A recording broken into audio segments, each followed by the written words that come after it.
for the soul, way less for the bread. Yes sir, I take pack to the lung, kill the stress to the head.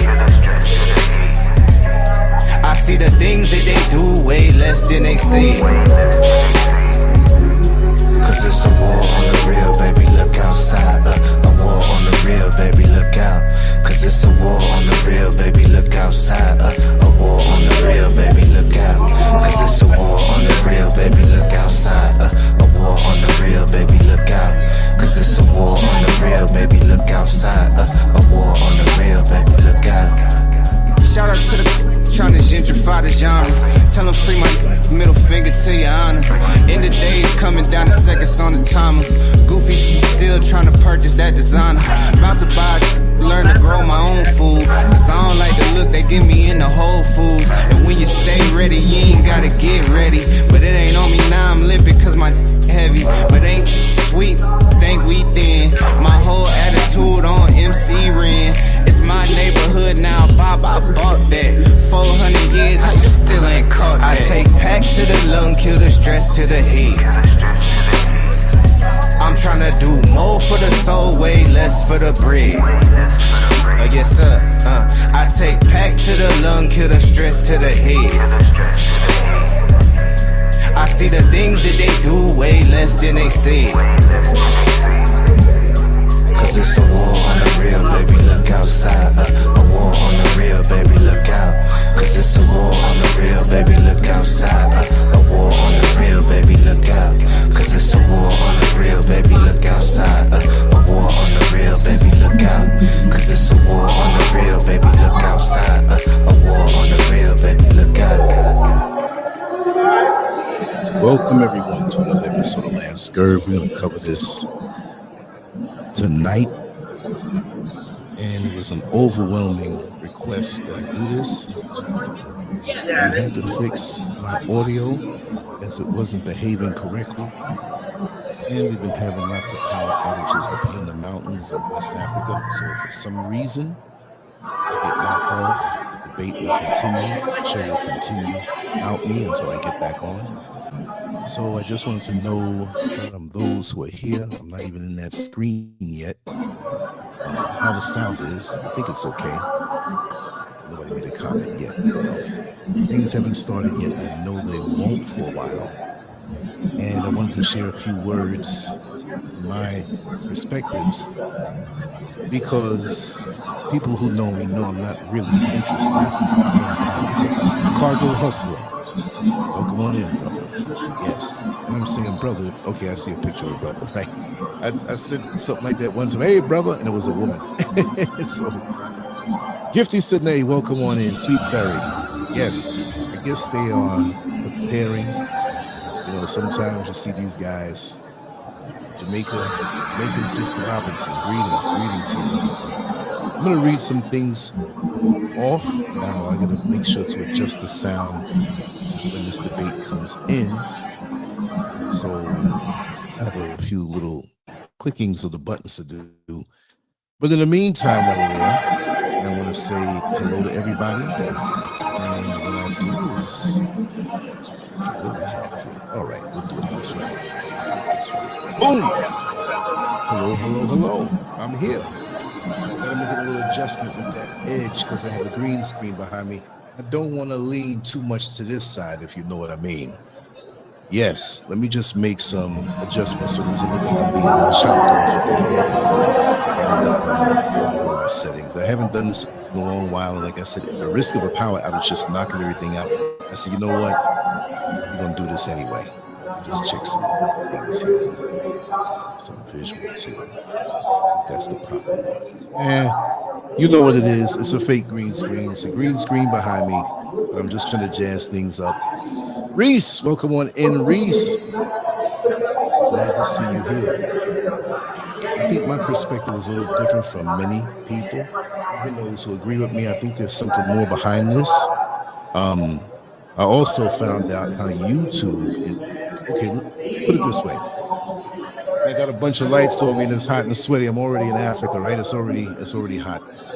But you heard Kamala Harris when she said about censorship. I don't even think she used that word, but she basically said hate speech should be stopped, and we can't have people saying things. Well, why not? For speech, why can't we express ourselves? Why do we have to be afraid to express ourselves? Because see, I don't even care if I'm headbutting her, right? We're gonna maximize the screen in a little while, but she doesn't like it because it's not in her favor. People are pulling the covers off of her behind. You see what I mean? And they're doing it in an uninhibited way, just as much as she has the Kamalaites, who no matter what she does, she can walk into a bank and shoot somebody in the face, and people say, "Oh, he was just trying to remove a mosquito off of somebody's face." They'll come up with anything. It's crazy. This is more entertainment for me than anything else, because, like I said, I never had a president mow my lawn. I never had a president cut my grass. I never had a president prepare breakfast for me. I never had a president hustle for me when I was hungry or help me out. Right? I'm not against them. I know people will say, well, let's just go and deal with the local government that you have to touch more, because those are the guys that fix the roads, that put the lights on, and you can deal, that's what you touch, Right, she doesn't like being shown as a fraud, that she is, right? So I'm going to put this screen up a little bigger, and I'm going to read some things off really quick until we get going with this, because it looks like they're going to play prima donna with each other. I got time. This is past my bedtime, but this is 12:54 a.m. in West Africa right now in Ghana, and let's hope the electronics hold up throughout this whole thing. If not, that's just the way it was meant to be. Now, I have a point after all of this, but I'm gonna speak on these things here. On Trump. During his time as president, Donald Trump faced significant criticism for his brash demeanor and inflammatory rhetoric. However, beyond the surface level, his presidency boasted several measurable successes. Strong economic growth. Under Trump, the U.S. economy experienced record highs, with unemployment reaching historic lows across all demographics, including Black Americans. Small businesses thrived, and consumer confidence was robust. Foreign relations. Although many global leaders found Trump's style unconventional, he maintained a level of respect and peace, negotiating significant international deals and avoiding new wars. Trump's administration cut taxes, rolled back burdensome regulations, and placed a strong emphasis on law and order, which contributed to a more robust domestic economy. Despite the media's fixation on Trump's personality, his tangible results in office earned him praise from a wide array of voters, even some who initially opposed him. His approach as a businessman may not have been liked by all, but he undeniably got the job done. In sharp contrast, Kamala Harris's performance as vice president is notably lacking in substance. After 3.5 years in office, Harris has failed to establish a clear track record of any major accomplishments. Her policy positions remain vague at best, and she has yet to provide a comprehensive vision for the country if she were to become president. The emotional vote. What's perplexing to many observers is the unwavering support Harris receives from certain demographics, particularly Black women. Despite her achievements and questionable track record, Harris has maintained a strong base of support. Some argue this loyalty stems from emotional reasons rather than critical evaluation of her qualifications. This emotional support persists even though Harris has explicitly stated that she has no plans to implement specific policies for Black Americans. During her 2000, it might as well be 2020, it's late for me, y'all, bear with my verbal typos. During her 2020 campaign, she famously remarked, "I'm not going to do anything only for Black people." No, this position, coupled with her administration's prioritization of undocumented immigrants, especially Venezuelans, receiving government benefits like food stamps and housing stipends, has alienated many voters who feel left behind. For many working class Americans, this is a bitter pill to swallow. Harris's focus on non-citizens over the American taxpayer feels like a slap in the face. The millions of Americans who struggle to access basic services are watching as undocumented individuals are offered financial assistance and debit cards to maintain a standard of living that many citizens can't achieve. The truth about Kamala Harris's background. Let's talk about it. This thing looks like it's going to take a little while, so we'll just keep reading and talking until then. This will be an open mic, so whoever wants to come on in, even if it's somebody who agrees or disagrees with my viewpoints, doesn't matter. Let's talk about it, because at the end of the day, whatever's going to happen is going to happen. Trust me. Okay, there it is. There it is. There's the link to come on in. Another aspect of Harris's rise to prominence that has drawn criticism is her identity. Kamala Harris has long positioned herself as a Black woman, a move many argue was intended to garner support from the Black community. However, upon closer inspection, Harris's ethnic background reveals that both of her parents are Indian, making her claims of Black identity questionable at best. This calculated attempt to align herself with African Americans, despite her true heritage, is seen by many as a deception to win votes. The American public has grown increasingly frustrated with the numerous inconsistencies, I'll say it, lies, and outright falsehoods Harris has propagated during her time in the public eye. Number one, on her identity, Harris claimed to be the first Black woman vice president, yet her heritage is Indian, not African American. Let me just say, and I'm going to ask a question. Renee Green, welcome on in. Welcome on in. It's going to be hot tonight. It's already proven that with certain, and I've never been to college for any period of time, but Black people, Black Americans, African Americans, melanated people, whatever you want to say, American Africans, they will get certain grants from the government. Am I correct? There's money that you get specifically when you go to college. Not everybody, but you have to fit a certain, check off a few boxes to qualify. Now, there was a program that I was watching the other day.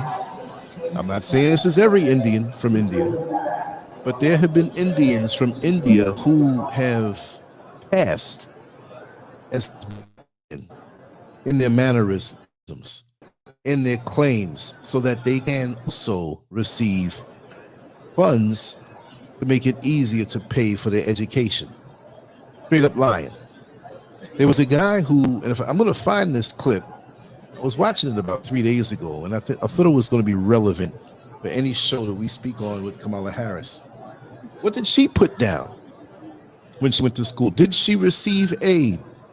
Did she receive money that would be going to Black Americans, but did she deceive people to get that money? I'm asking a question. Don't get mad at me, those Kamalaites out there who listen.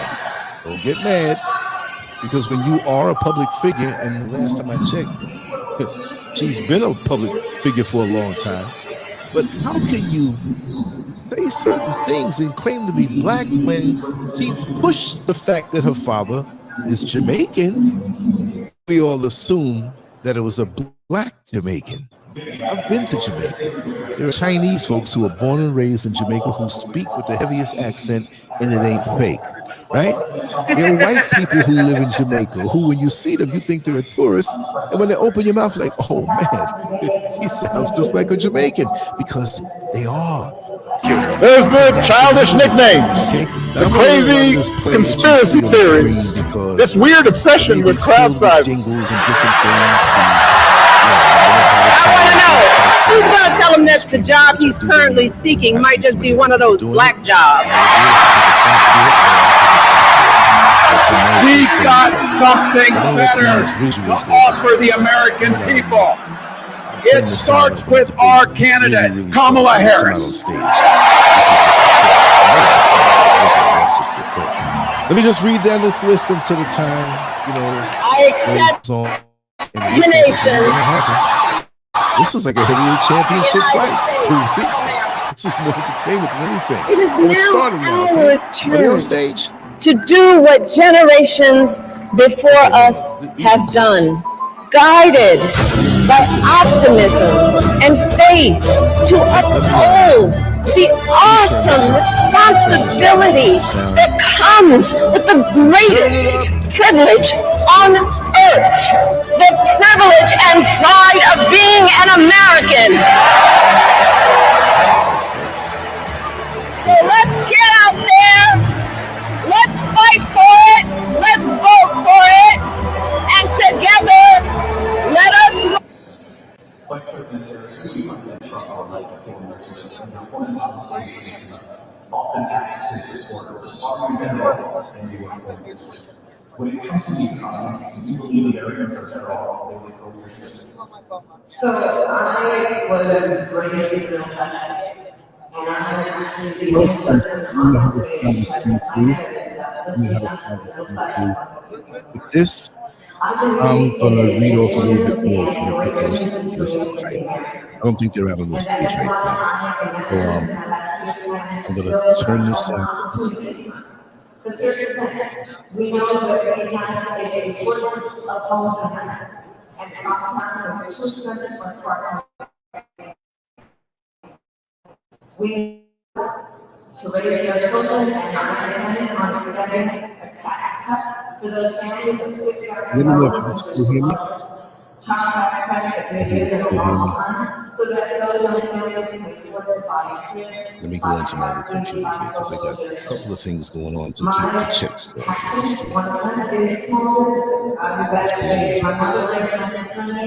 I feel like Captain Kirk, but there's nobody else here on the bridge, so I'm doing Sulu's job, Uhura's job,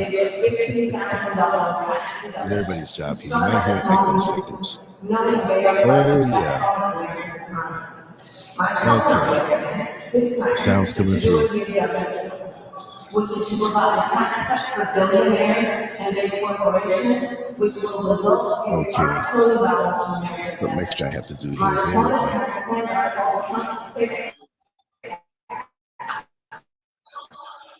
me. Okay. I'm gonna have to knock this sound off right now. Let's see what it is. Okay. I'm gonna keep it like this right now.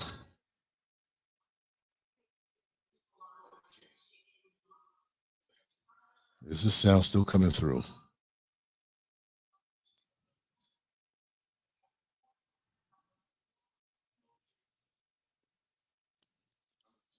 Okay, I know what to do now. Oh, that told me a whole lot. So at least you can still hear me when they come on. I put that slider up and bring that other sound on in. I'll bring that other sound on in. I guess they're getting all their cameras ready and everything set up. Because the edge of their seat with that. Let me go back to see the chat room here. And then we rock and roll. Let me get back over here. All right. Thank you, Sister Gifty. I'm going to watch this screen.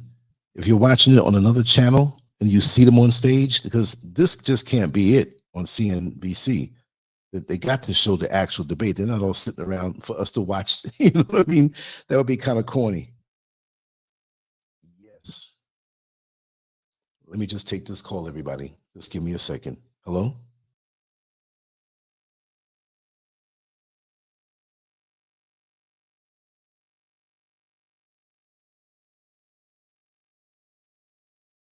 Sorry about that. Bear with me, family. I got to make a quick call. Okay. I'm probably not. Let me find, because for some reason this is not even showing the real deal. Let me search another channel to put up, because I've just been informed that they're really starting. And this is crazy. I picked the wrong channel. Let me see here. Let me go here. All right, it is started. Okay. Let me switch the channel that I'm on. And I'm going to stop the screen. Okay, they already started and I see them. Give me 30 seconds to get this right. And we'll get this other one up. Okay, that's what we want to see. Okay, here we go. All right, y'all, here we go. Let me get this sound in, and we're good.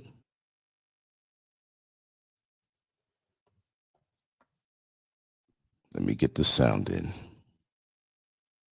You've been missing it. I think this will do it.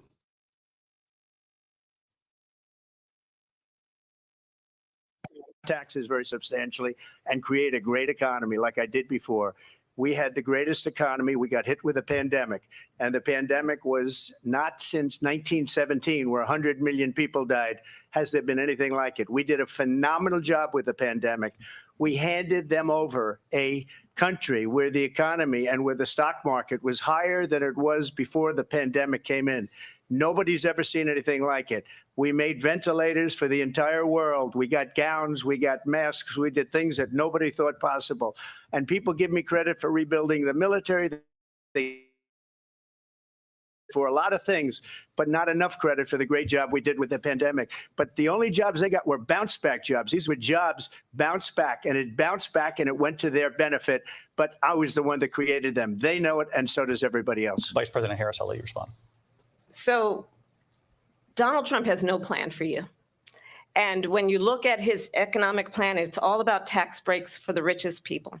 I am offering what I describe as an opportunity economy. And the best economists in our country, if not the world, have reviewed our relative plans for the future of America. What Goldman Sachs has said is that Donald Trump's plan would make the economy worse. Mine would strengthen the economy. What the Wharton School has said is Donald Trump's plan would actually explode the deficit. 16 Nobel laureates have described his economic plan as something that would increase inflation and by the middle of next year would invite a recession. You just have to look at where we are and where we stand on the issues. And I'd invite you to know that Donald Trump actually has no plan for you, because he is more interested in defending himself than he is in looking out for you. It's just a soundbite. They gave her that to say. Look, I went to the Wharton School of Finance, and many of those professors, the top professors, think my plan is a brilliant plan. It's a great plan. It's a plan that's going to bring up our worth, our value as a country. It's going to make people want to be able to go and work and create jobs and create a lot of good, solid money for our country. And just to finish off, she doesn't have a plan. She copied Biden's plan, and it's like 4 sentences, like run, spot, run. 4 sentences that are just, oh, we'll try and lower taxes. She doesn't have a plan. Take a look at her plan. She doesn't have a plan. Mr. President, I do want to drill down on something you both brought up. The Vice President brought up your tariffs, you responded, and let's drill down on this, because your plan is what she calls is essentially a national sales tax. Your proposal calls for tariffs, as you pointed out here, on foreign imports across the board. You recently said that double your plan, imposing 20% on goods coming into this country. As you know, many economists say that with tariffs at that level, costs are then passed on to the consumer. Vice President Harris has argued it'll mean higher prices on gas, food, clothing, medication, arguing it costs the typical family nearly $4,000 a year. Do you believe Americans can afford higher prices because of tariffs? They're not going to have higher prices. What's going to have and who's going to have higher prices is China and all of the countries that have been ripping us off for years. I was the only president ever. China was paying us hundreds of billions of dollars, and so were other countries.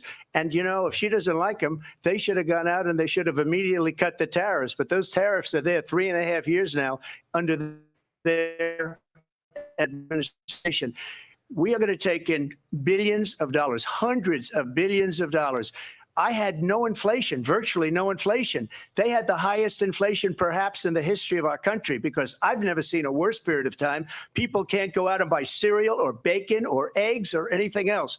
The people of our country are absolutely dying with what they've done. They've destroyed the economy. And all you have to do is look at a poll. The polls say 80 and 85 and even 90% that the Trump economy was great, that their economy was terrible. Vice President Harris, I do want to ask for your response. And you heard what the president said there, because the Biden administration did keep a number of the Trump tariffs in place. So how do you respond? Well, let's be clear that the Trump administration resulted in a trade deficit, one of the highest we've ever seen in the history of America. Don't put that shit in her mouth. He invited trade wars. You want to talk about his deal with China? What he ended up doing is under Donald Trump, he ended up selling American chips to China to help them improve and modernize their military, basically sold us out, when a policy about China should be in making sure the United States of America wins the competition for the 21st century, which means focusing on the details of what that requires, focusing on relationships with our allies, focusing on investing in American-based technology so that we win the race on AI, on quantum computing, focusing on what we need to do to support America's workforce so that we don't end up having on the short end of the stick in terms of workers' rights. But what Donald Trump did, let's talk about this, with COVID, is he actually thanked President Xi for what he did during COVID. Look at his tweet. Thank you, President Xi, exclamation point, when we know that Xi was responsible for lacking and not giving us transparency about the origins of COVID. President Trump, I'll let you respond. First of all, they bought their chips from Taiwan. We hardly make chips anymore because of philosophies like they have and policies like they have. I don't say her because she has no policy. Everything that she believed 3 years ago and 4 years ago is out the window. She's going to my philosophy now. In fact, I was going to send her a MAGA hat. She's gone to my philosophy. But if she ever got elected, she'd change it. And it will be the end of our country. She's a Marxist. Everybody knows she's a Marxist. Her father's a Marxist professor in economics, and he taught her well. But when you look at what she's done to our country, and when you look at these millions and millions of people that are pouring into our country monthly, where it's, I believe, 21 million people, not the 15 that people say, and I think it's a lot higher than the 21. That's bigger than New York State pouring in. And just look at what they're doing to our country. Many of these people coming in are criminals, and that's bad for our economy too. You know, you mentioned before, we'll talk about immigration later. Well, bad immigration is the worst thing that can happen to our economy. They have, and she has, destroyed our country with policy that's insane. Almost policy that you'd say they have to hate our country. President Trump, thank you. Lindsay? I want to turn to the issue of abortion. President Trump, you've often touted that you were able to kill Roe v. Wade. Last year, you said that you were proud to be the most pro-life president in American history. Then last month, you said that your administration would be great for women and their reproductive rights. In your home state of Florida, you surprised many with regard to your 6-week abortion ban, because you initially had said that it was too short. And you said, quote, I'm going to be voting that we need more than 6 weeks. But then the very next day, you reversed course and said you would vote to support the 6-week ban. Vice President Harris says that women shouldn't trust you on the issue of abortion because you've changed your position so many times. Therefore, why should they trust you? Well, the reason I'm doing that vote is because the plan is, as you know, the vote is, they have abortion in the 9th month. They even have, and you can look at the governor of West Virginia, the previous governor of West Virginia, not the current governor, who's doing an excellent job, but the governor before, he said the baby will be born, and we will decide what to do with the baby. In other words, we'll execute the baby. And that's why I did that, because that predominates, because they're radical. The Democrats are radical in that. And her vice presidential pick, which I think was a horrible pick, by the way, for our country, because he is really out of it. But her vice presidential pick says abortion in the 9th month is absolutely fine. He also says execution after birth. It's execution, no longer abortion, because the baby is born, is okay. And that's not okay with me, hence the vote. But what I did is something for 52 years. They've been trying to get Roe v. Wade into the states. And through the genius and heart and strength of 6 Supreme Court justices, we were able to do that. Now, I believe in the exceptions for rape, incest, and life of the mother. I believe strongly in it. Ronald Reagan did also. 85% of Republicans do. Exceptions, very important. But we were able to get it, and now states are voting on it. And for the first time, you're going to see, look, this is an issue that's torn our country apart for 52 years. Every legal scholar, every Democrat, every Republican, liberal, conservative, they all wanted this issue to be brought back to the states where the people could vote. And that's what happened. And now, Ohio, the vote was somewhat liberal. Kansas, the vote was somewhat liberal, much more liberal than people would have thought. But each individual state is voting. It's the vote of the people now. It's not tied up in the federal government. I did a great service in doing it. It took courage to do it. And the Supreme Court had great courage in doing it. And I give tremendous credit to those 6 justices. There is no state in this country where it is legal to kill a baby after it's born. Madam Vice President, I want to get your response to President Trump. Well, as I said, you're going to hear a bunch of lies. And that's not actually a surprising fact. Let's understand how we got here. Donald Trump hand-selected 3 members of the United States Supreme Court with the intention that they would undo the protections of Roe v. Wade.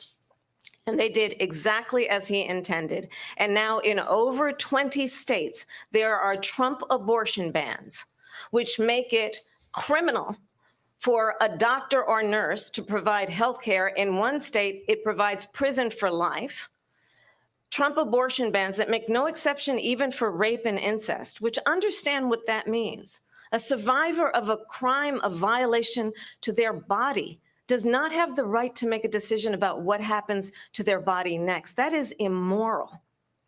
And one does not have to abandon their faith or deeply held beliefs to agree. The government, and Donald Trump certainly, should not be telling a woman what to do with her body. I have talked with women around our country. You want to talk about this is what people wanted? Pregnant women who want to carry a pregnancy to term, suffering from a miscarriage, being denied care in an emergency room because the healthcare providers are afraid they might go to jail, and she's bleeding out in a car in the parking lot. She didn't want that. Her husband didn't want that. A 12 or 13-year-old survivor of incest being forced to carry a pregnancy to term. They don't want that. And I pledge to you, when Congress passes a bill to put back in place the protections of Roe v. Wade, as President of the United States, I will proudly sign it into law. But understand, if Donald Trump were to be reelected, he will sign a national abortion ban. Understand, in his Project 2025, there would be a national abortion, a monitor that would be monitoring your pregnancies, your miscarriages.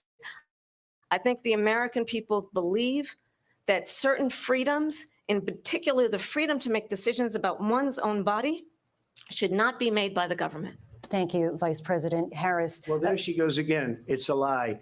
I'm not signing a ban, and there's no reason to sign a ban, because we've gotten what everybody wanted.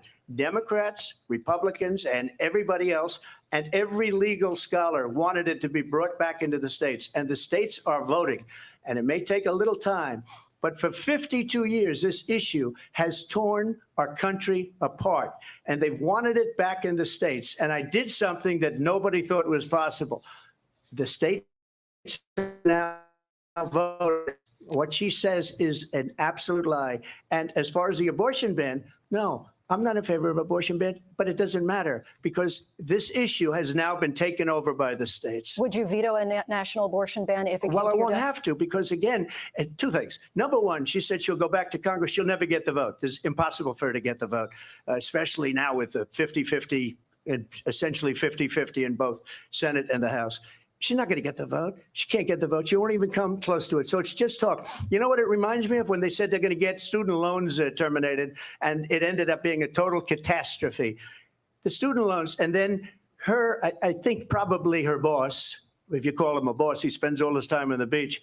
But look, her boss went out and said, we'll do it again. We'll do it a different way. And he went out, got rejected again by the Supreme Court. So all these students got taunted with this whole thing about this whole idea, and how unfair that would have been. Part of the reason they lost to the millions and millions of people that had to pay off their student loans. They didn't get it for free, but they were saying it's the same way that they talked about that they talk about abortion. But if I could just get a yes or no, because your running mate, J.D. Vance, has said that you would veto it if it did come to your desk. Well, I didn't discuss it with J.D. In all fairness, J.D. And I don't mind if he has a certain view, but I think he was speaking for me, but I really didn't. Look, we don't have to discuss it because she'd never be able to get it, just like she couldn't get student loans. They couldn't get student loans. They didn't even come close to getting student loans. They taunted young people and a lot of other people that had loans. They can never get this approved. So it doesn't matter what she says about going to Congress. So wonderful. Let's go to Congress, do it. But the fact is that for years, they wanted to get it out of Congress and out of the federal government. And we did something that everybody said couldn't be done. And now you have a vote of the people on abortion. Vice President Harris, I won't give you your time to respond, but I do want to ask, would you support any restrictions on a woman's right to an abortion? I absolutely support reinstating the protections of Roe v. Wade. And as you rightly mentioned, nowhere in America is a woman carrying a pregnancy to term and asking for an abortion. That is not happening. It's insulting to the women of America. And understand what has been happening under Donald Trump's abortion bans. Couples who pray and dream of having a family are being denied IVF treatments. What is happening in our country? Working people, working women who are working 1 or 2 jobs, who can barely afford childcare as it is, have to travel to another state to get on a plane sitting next to strangers to go and get the health care she needs. Afford to do it, and you are putting her through is unconscionable. And the people of America have not, the majority of Americans believe in a woman's right to make decisions about her own body. And that is why in every state where this issue has been on the ballot, in red and blue states both, the people of America have voted for freedom. Vice President Harris, Excuse me, I have to respond. Another lie. It's another lie. I have been a leader on IVF, which is fertilization. The IVF, I have been a leader.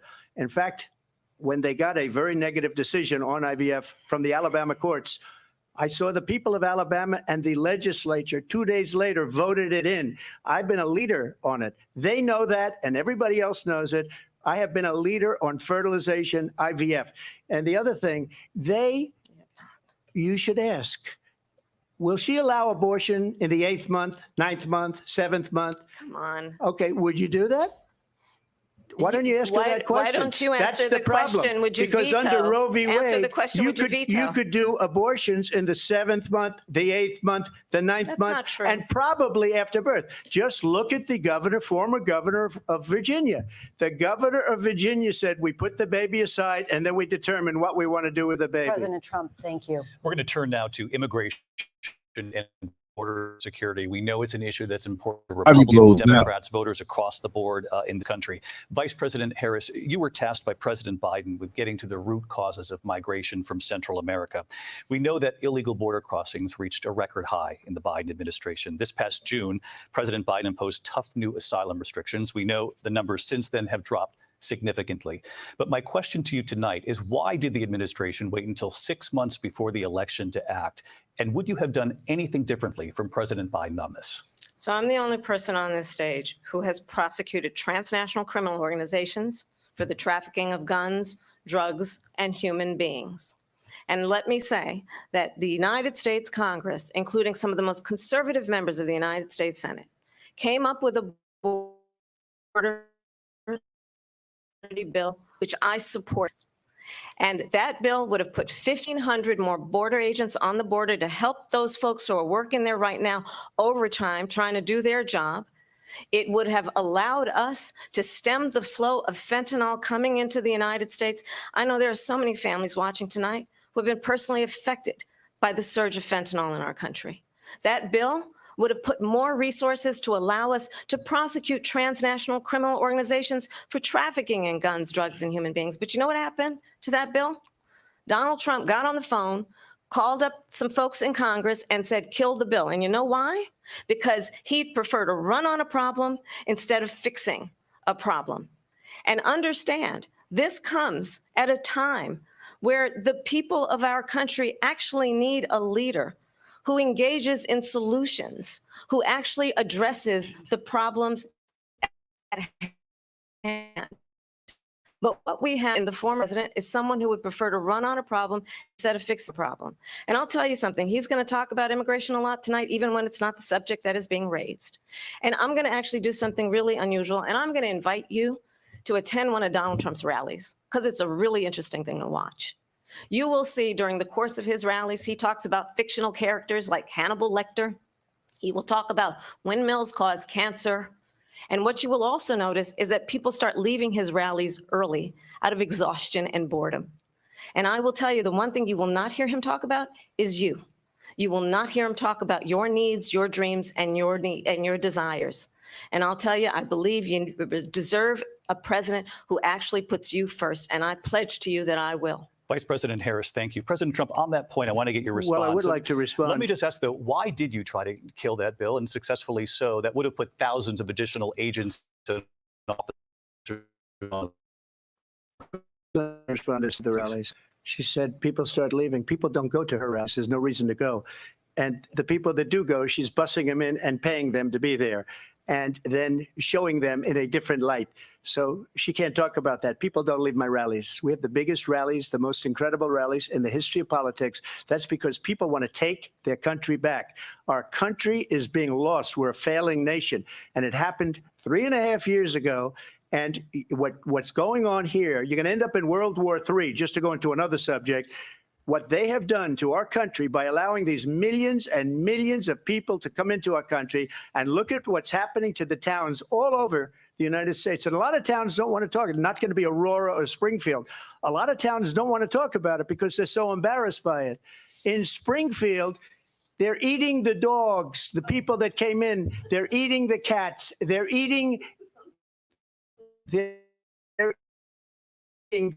of the people that live there.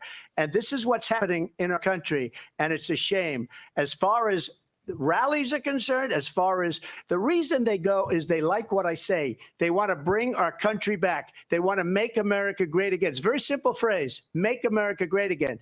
She's destroying this country. And if she becomes president, this country doesn't have a chance of success. Not only success, we'll end up being Venezuela on steroids. I just want to clarify here. You bring up Springfield, Ohio, and ABC News did reach out to the city manager there. He told us there have been no credible reports of specific claims of pets being harmed, injured, or abused by individuals within the immigrant community. Well, I've seen people on television. Let me just say here, this is the people on television say my dog was taken and used for food. So maybe he said that, and maybe that's a good thing to say for a city manager. I'm not taking this from but television. The people I'm on taking it from television the city saying manager. their dog was eaten by the people that went there. Again, Springfield city manager says there's no evidence of that. Vice President, respond to the rest of what you've heard. You talk about extreme. You know, this is, I think, one of the reasons why in this election, I actually have the endorsement of 200 Republicans who have formerly worked with President Bush, Mitt Romney, and John McCain, including the endorsement of former Vice President Dick Cheney and Congress member Liz Cheney. And if you want to really know the inside track on who the former president is, if he didn't make it clear already, just ask people who have worked with him. His former chief of staff, a 4-star general, has said he has contempt for the Constitution of the United States. His former national security advisor has said he is dangerous and unfit.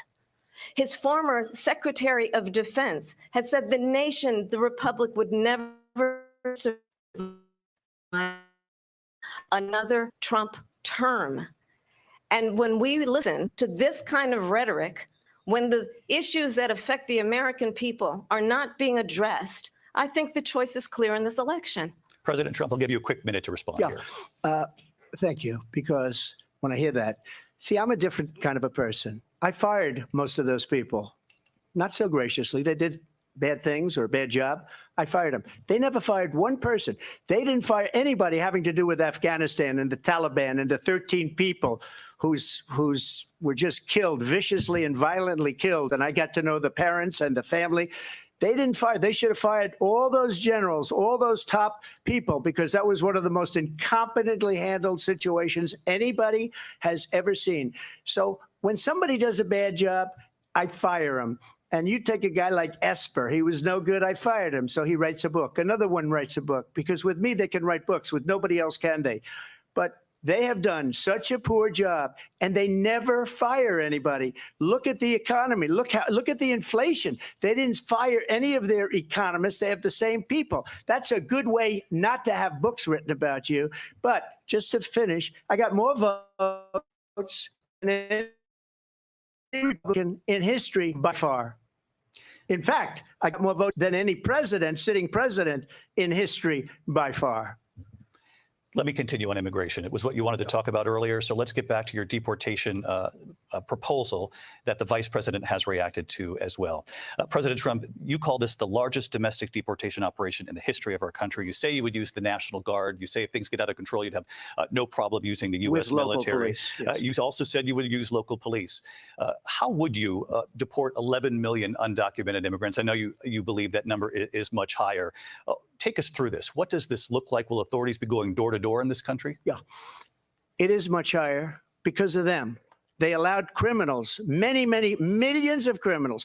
They allowed terrorists. They allowed common street criminals. They allowed people to come in, drug dealers, to come into our country. And they're now in the United States and told by their countries like Venezuela, don't ever come back or we're going to kill you. You know that crime in Venezuela and crime in countries all over the world is way down.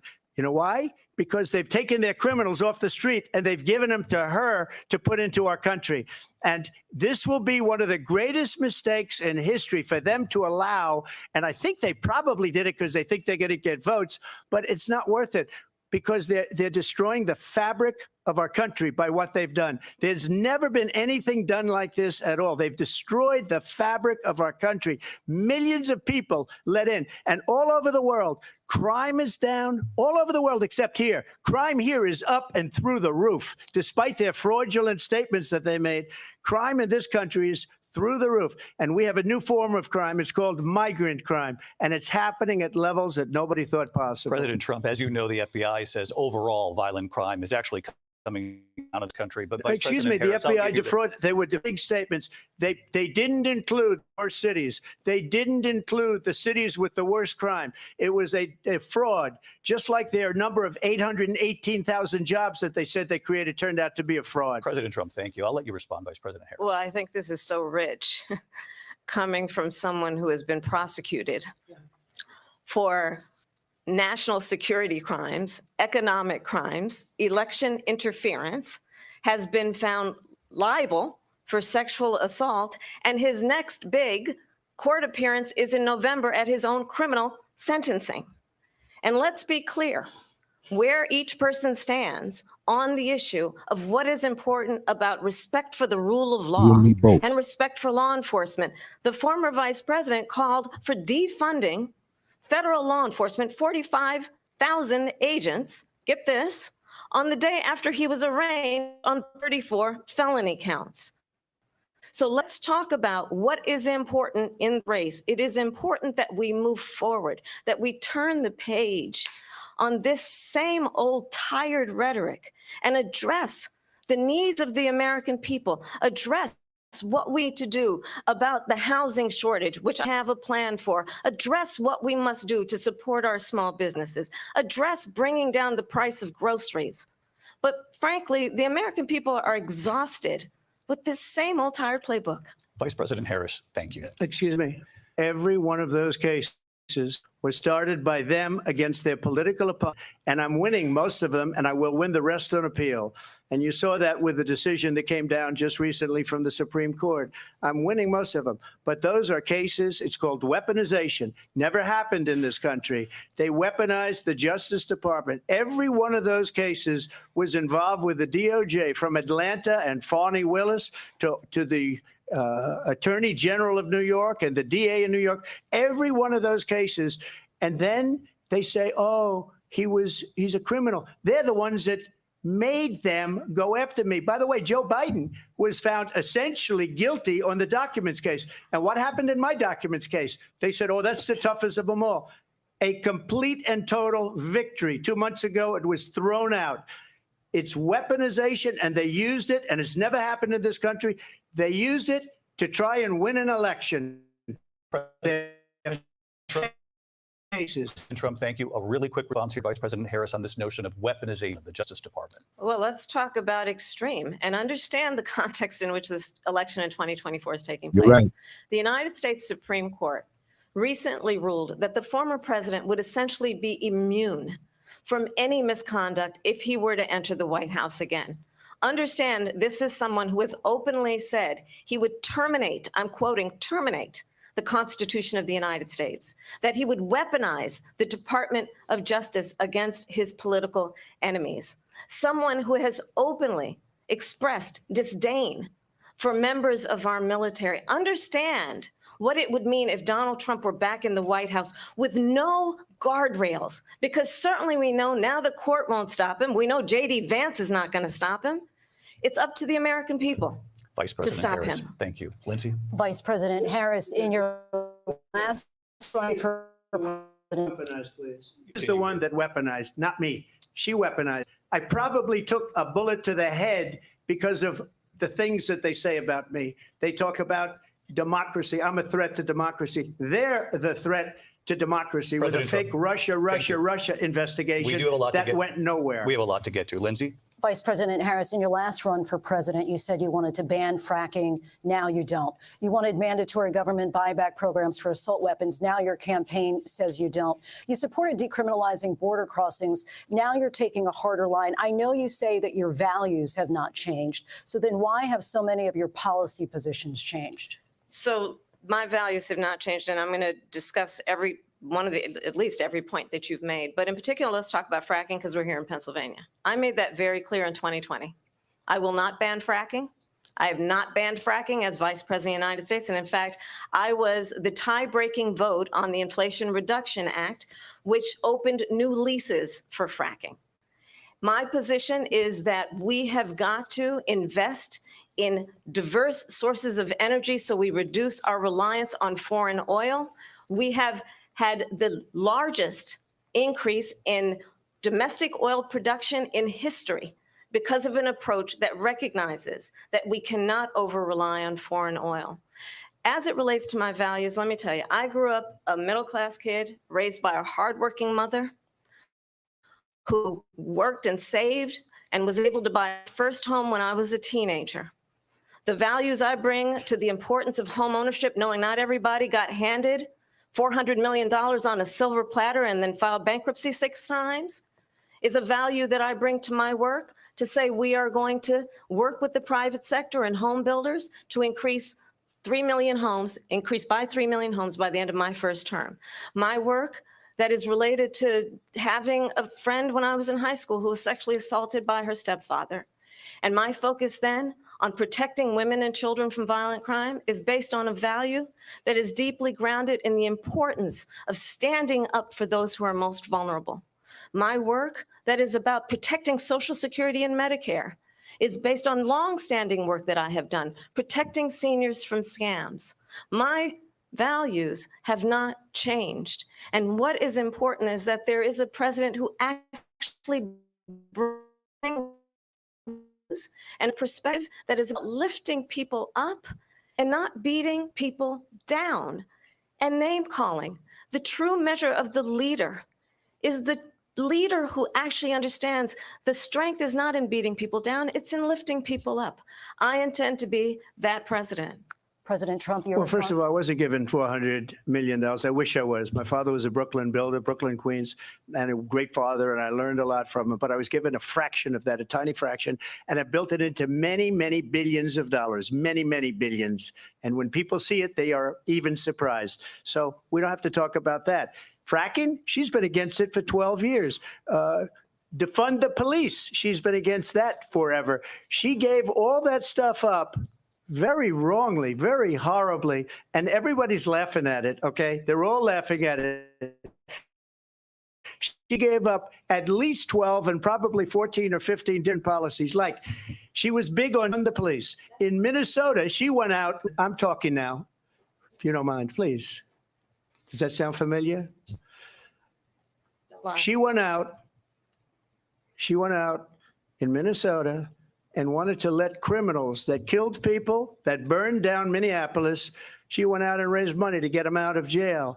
She did things that nobody would ever think of. Now she wants to do transgender operations on illegal aliens that are in prison. This is a radical left liberal that would do this. She wants to confiscate your guns, and she will never allow fracking in Pennsylvania. If she won the election, fracking in Pennsylvania will end on day one. Just to finish, one thing so important in my opinion. So I got the oil business going like nobody has ever done before. When they took over, they got rid of it, started getting rid of it, and the prices were going up. They immediately let these guys go to where they were. I would have been 5 times, 4 times, 5 times higher, because you're talking about 3.5 years ago. They got it up to where I was because they had no choice, because the prices of energy were quadrupling and doubling. You saw what happened to gasoline. So they said, let's go back to Trump. But if she won the election, the day after that election, they'll go back to destroying our country, and oil will be dead. Fossil fuel will be dead. We'll go back to windmills, and we'll go back to solar, where they need a whole desert to get some energy to come out. You ever see a solar plant? By the way, I'm a big fan of solar, but they take 400, 500 acres of desert President soil. Trump, we have a These lot are of not good issues things that for we the have to get to. environment, as We're she out of time. understands. Thank you. Lindsay, thank you. We have an election in just 56 days. And I want to talk about the peaceful Kamala, please, transfer they're of off. power, which, of course, we all know is a cornerstone of our democracy, and the role of a president in a moment of crisis. Mr. President, on January, you told supporters to march to the Capitol. You said you would be right there with them. The country and the world saw what played out at the Capitol that day, the officers coming under attack. Aides in the West Wing say you watched it unfold on television off the Oval Office. You did send out tweets, but it was more than 2 hours before you sent out that video message telling your supporters to go home. Is there anything you regret about what you did on that day? You just said a thing that isn't covered. Peacefully and patriotically, I said during my speech, not later on. Peacefully and patriotically. And nobody on the other side was killed. Ashley Babbitt was shot by an out-of-control police officer that should have never, ever shot her. It's a disgrace. But we didn't do this group of people that have been treated so badly. I ask, what about all the people that are pouring into our country and killing people that she allowed to pour in? She was the border czar. Remember that. She was the one. She doesn't want to be called this because she's embarrassed by the border. In fact, she said at the beginning, well, I'm surprised you're not talking about the border yet. That's because she knows what a bad job they've done. What about those people? When are they going to be prosecuted? When are these people from countries all over the world, not just South America? They're coming in from all over the world, David, all over the world. And crime rates are down all over the world because of it. But let me just when ask are those, David, when are those people going to be prosecuted? When are the people that burned down Minneapolis going to be prosecuted? Or in Seattle, they went into Seattle, they took over a big percentage of the city of Seattle. When are those people going to be prosecuted? But let me just ask you. You might ask her that question. You were the president. You were watching it unfold on television. It's a very simple question as we move forward toward another election. Is there anything you regret about what you did on that day? Yes or no? I had nothing to do with that other than they asked me to make a speech. I showed up for a speech. I said, I think it's going to be big. I went to Nancy Pelosi and the mayor of Washington, D.C., and the mayor put it back in writing, you know. I said, you know, this is going to be a very big rally or whatever you want to call it. And again, it wasn't done by me. It was done by others. I said, I'd like to give you 10,000 National Guard or soldiers. They rejected me. Nancy Pelosi rejected me. It was just 2 weeks ago. Her daughter has a tape of saying she is fully responsible for what happened. They want to get rid of that tape. It would have never happened if Nancy Pelosi and the mayor of Washington did their jobs. I wasn't responsible for security. Nancy Pelosi was responsible. She didn't do her job. The question was about you as president, not about former Speaker Pelosi, but I do want Vice President Harris to respond here. I was at the Capitol on January 6th. I was the vice president-elect. I was also an acting senator. I was there.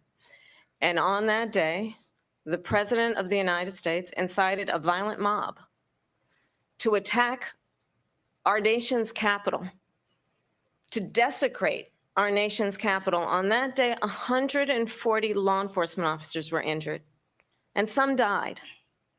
And understand, the former president has been indicted and impeached for exactly that reason. This is a situation. Let's remember Charlottesville, where there was a mob of people carrying tiki torches, spewing anti-Semitic hate. And what did the president then at the time say? There were fine people on each side. Let's remember that when it came to the Proud Boys, a militia, the president said, the former president said, stand back and stand by. So for everyone watching who remembers what January 6th was, I say, we don't have to go back. Let's not go back. We're not going back. It's time to turn the page. And if that was a bridge too far for you, well, there is a place in our campaign for you to stand for country, to stand for our democracy, to stand for rule of law, and to end the chaos, end the approach that is about attacking the foundations of our democracy because you don't like the outcome. And be clear on that point. Donald Trump, the candidate, has said in this election there will be a bloodbath if this and the outcome of this election is not to his liking. Let's turn the page on this. Let's not go back. Let's chart a course for the future and not go backwards to the past. Let me just follow up here. It was a different term, and it was a term that related to energy because they have destroyed our energy business. That was where bloodbath was. Also, on Charlottesville, that story has been, as you would say, debunked. Laura Ingraham, Sean Hannity, Jesse, all of these people, they covered it. If they go an extra sentence, they will see it was perfect. It was debunked in almost every newspaper, but they still bring it up, just like they bring 2025 up. They bring the stuff up. I ask you this, you talk about the Capitol. Why are we allowing these millions of people to come through on the southern border? How come she's not doing anything? And I'll tell you what I would do, and I would be very proud to do it. I would say we would both leave this debate right now. I'd like to see her go down to Washington, D.C. during this debate because we're wasting a lot of time. Go down to, because she's been so bad, it's so ridiculous. Go down to Washington, D.C. and let her sign a bill to close up the border because they have the right to do it. They don't need bills. They have the right to do it. The president of the United States, you'll get him out of bed. You'll wake him up at 4 o'clock in the afternoon. Right. You'll say, come on down to the office. Let's sign a bill. If he signs a bill that the border is closed, all he has to do is say it to the Border Patrol, who are phenomenal. If they do that, the border is closed. Mr. Those President, people are killing many people, unlike J6. We talked immigration here tonight. I do want to focus on this next issue to both of you because it really brings us truth these times that we're in. Mr. President, for 3.5 years after you lost the 2020 election, you repeatedly falsely claimed that you won, many times saying you won in a landslide. In the past couple of weeks leading up to this debate, you have said, quote, you lost by a whisker, that you, quote, didn't quite make it, that you came up a little bit short. I said that? Are you now acknowledging that you lost in 2020? No, I don't acknowledge that at all. But I you said did that say sarcastically. That. You know that. It was said, oh, we lost by a whisker. That was said sarcastically. Look, There's so much proof. All you have to do is look at it. And they should have sent it back to the legislatures for approval. I got almost 75 million votes, the most votes any sitting president has ever gotten. I was told if I got 63, which we got in 2016, you can't be beat. The election, people should never be thinking about an election as fraudulent. We need two things. We need walls. And we have to have it. We have to have borders, and we have to have good elections. Our elections are bad. And a lot of these illegal immigrants coming in, they're trying to get them to vote. They can't even speak English. They don't even know what country they're in practically. And these people are trying to get them to vote. And that's why they're allowing them to come into our country. I did watch all of these pieces of video. I didn't detect the sarcasm, lost by a whisker. We didn't quite make it. And we should just point out here as clarification, and you know this, you and your allies, 60 cases in front of many judges, many of them no Republican. Judge looked at it. And said they there was said no we didn't have widespread fraud. standing. That's the other thing. They said we didn't have standing, a technicality. Can you imagine a system where a person in an election doesn't have standing? The president of the United States doesn't have standing. That's how we lost. If you look at the facts, and I'd love to have you do a special on it, I'll show you Georgia, and I'll show you Wisconsin, and I'll show you Pennsylvania, and I'll show you. We have so many facts and statistics, but you know what? That doesn't matter, because we have to solve the problem that we have right now. That's old news. And the problem that we have right now is we have a nation in decline, and they have put it into decline. We have a nation that is dying, David. Mr. President, thank you. Vice President Harris, you heard the president there tonight. He said he didn't say that he lost by a whisker. So he still believes he did not lose the election that was won by President Biden and yourself. But I do want to ask you about something that's come up in the last couple of days. This was a post from President Trump about this upcoming election just weeks away. He said, when I win, those people who cheated, and then he lists donors, voters, election officials, he says will be prosecuted to the fullest extent of the law, which will include long-term prison sentences. One of your campaign top lawyers responded saying, we won't let Donald Trump intimidate us. We won't let him suppress the vote. Is that what you believe he's trying to do here? Donald Trump was fired by 81 million people. So let's be clear about that. And clearly he is having a very difficult time processing that. But we cannot afford to have a president of the United States who attempts, as he did in the past, to upend the will of the voters in a free and fair election. And I'm going to tell you that I have traveled the world as Vice President of the United States, and world leaders are laughing at Donald Trump. I have talked with military leaders, some of whom worked with you, and they say you're a disgrace.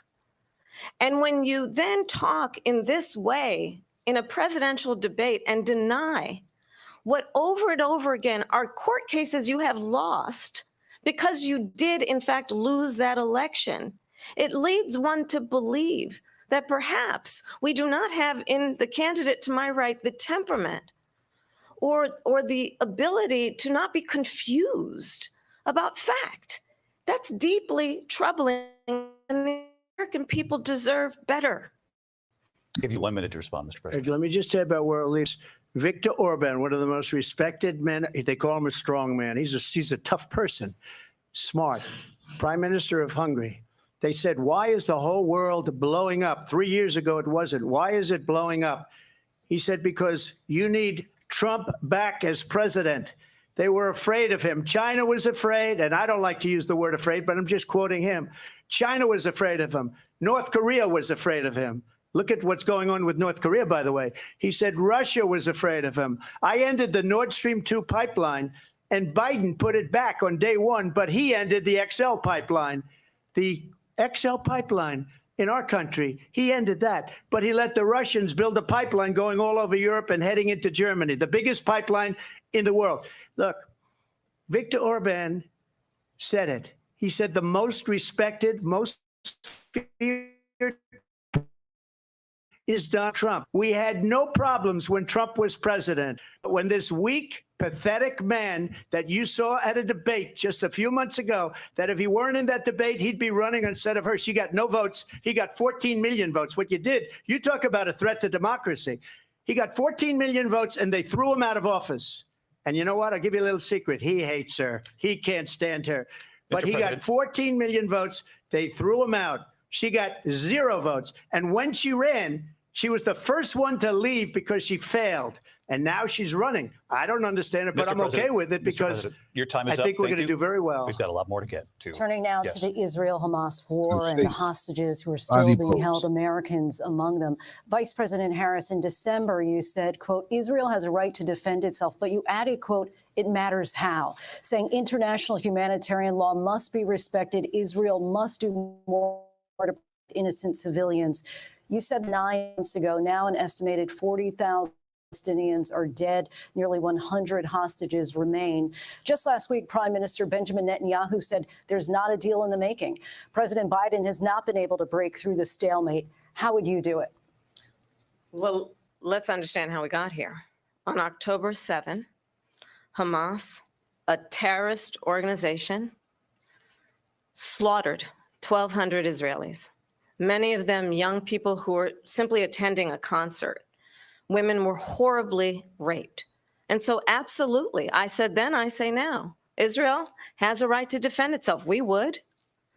And how it does so matters, because it is also true, far too many innocent Palestinians have been killed. Children, mothers. What we know is that this war must end. It must end. And the way it will end is we need a ceasefire deal and we need the hostages out. And so we will continue to work around the clock on that. Work around the clock, also understanding that we must chart a course for a two-state solution. And in that solution, there must be security for the Israeli people and Israel, and an equal measure for the Palestinians. But the one thing I will assure you always, I will always give Israel the ability to defend itself, in particular as it relates to Iran and any threat that Iran and its proxies pose to Israel. But we must have a two-state solution where we can rebuild Gaza, where the Palestinians have security, self-determination, and the dignity they so rightly deserve. President Trump, how would you negotiate with Netanyahu and also Hamas in order to get the hostages out and prevent the killing of more innocent civilians in Gaza? It would have never. If I were president, Russia would never, ever, I know Putin very well, he would have never, and there was no threat of it either, by the way, for 4 years, have gone into Ukraine and killed millions of people when you add it up, far worse than people understand what's going on over there. But when she mentions about Israel, all of a sudden, she hates Israel. She wouldn't even meet with Netanyahu when he went to Congress to make a very important speech. She refused to be there because she was at a sorority party of hers. She wanted to go to the sorority party. She hates Israel. If she's president, I believe that Israel will not exist within 2 years from now. And I've been pretty good at predictions, and I hope I'm wrong about that one. She hates Israel. At the same time, in her own way, she hates the Arab population because the whole place is going to get blown up. Arabs, Jewish people, Israel will be gone. It would have never happened. Iran was broke under Donald Trump. Now Iran has $300 billion because they took off all the sanctions that I had. Iran had no money for Hamas or Hezbollah or any of the 28 different spheres of terror, and they are spheres of terror, horrible terror. They had no money. It was a big story, and you know it. You covered it very well, actually. They had no money for terror. They were broke. Now they're a rich nation, and now what they're doing is they're spreading that money around. Look at what's happening with the Houthis and Yemen. Look at what's going on in the Middle East. This would have never happened. I will get that settled and fast, and I'll get the war with Ukraine and Russia ended.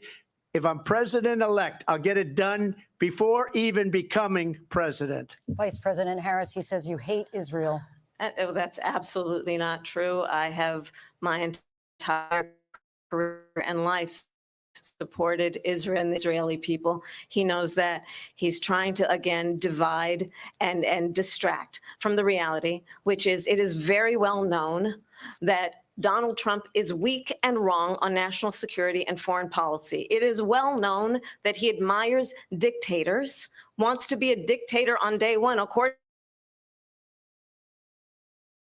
well known that he said of Putin that He can do whatever the hell he wants and go into Ukraine. It is well known that he said when Russia went into Ukraine, it was brilliant. It is well known he exchanged love letters with Kim Jong-un. And it is absolutely well known that these dictators and autocrats are rooting for you to be president again because they're so clear they can manipulate you with flattery and favors.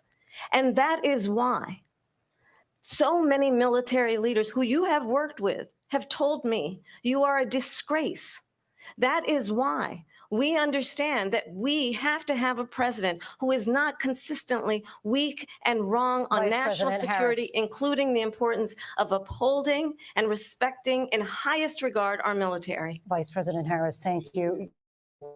And she's the one that calls it that's weak or national security by allowing every nation last month for the year, 168 different countries sending people into our country. Their crime rates are way down. Putin endorsed her last week, said, I hope she wins. And I think he meant it because what he's gotten away with is absolutely incredible. It wouldn't have happened with me. The leaders of other countries think that they're weak and incompetent, and they are. They're grossly incompetent. And I just ask one question. Why does Biden go in and kill the Keystone Pipeline and approve the single biggest deal that Russia's ever made, Nord Stream 2, the biggest pipeline anywhere in the world going to Germany and all over Europe? Because they're weak and they're ineffective. And Biden, by the way, President gets paid Trump, a lot of money. Thank you. We have a lot of issues to get to. We'll be right back with much more of this historic ABC News presidential debate from the National Constitution Center right here in Philadelphia. Back in a moment. I'm going to freeze that because the jingles and the music may cause us to strike. So I'm going to watch this on the other computer. And it's still going on because there's a delay. So, and it will sometimes even shut you down. Well, in the chat room, what do you think so far? What do you think so far? Some of these comments are very interesting and very true. But yeah, I gotta watch for this to come back on. It's amazing. I think the moderators, they would sit in the chat. I want to give credit to the person who said that. But let's see. Yeah, I believe it was said in the chat room that these moderators are kind of favoring Kamala. They don't cut her off like that. That's what I can do probably is cut down. Okay, they're back. I think they're back. Let me refresh this. Keep the sound off. And I'll put it back on in a second. University of North Carolina violated the... Okay, those jingles you got to watch out for. The audio. When they come back on, you put the audio back on. Yeah, this is crazy. 2024, who would have thought they'd be talking about stuff like this? It's crazy. It's a bizarro world, y'all. Straight up. Let me shrink this back down again. Actually, make it bigger.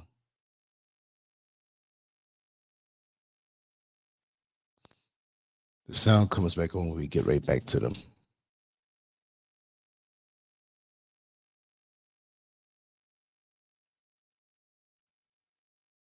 All right. I think this is it. No, same old commercial. They might run this for a while. Let me check our comments here. Did they just play this? It's crazy.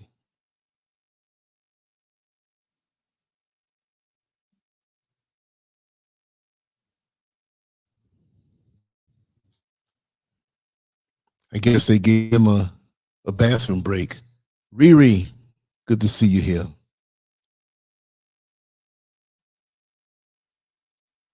Come on with the repetitious commercials. Let's go. Let's get on with it. What happened? Kamala had an anxiety attack or something? Come on. We're going to run this over and over. Come on. Let's get with it. Oh, come on.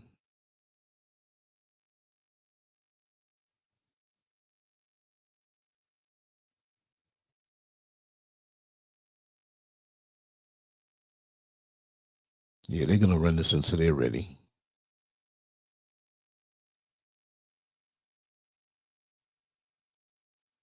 It's ridiculous.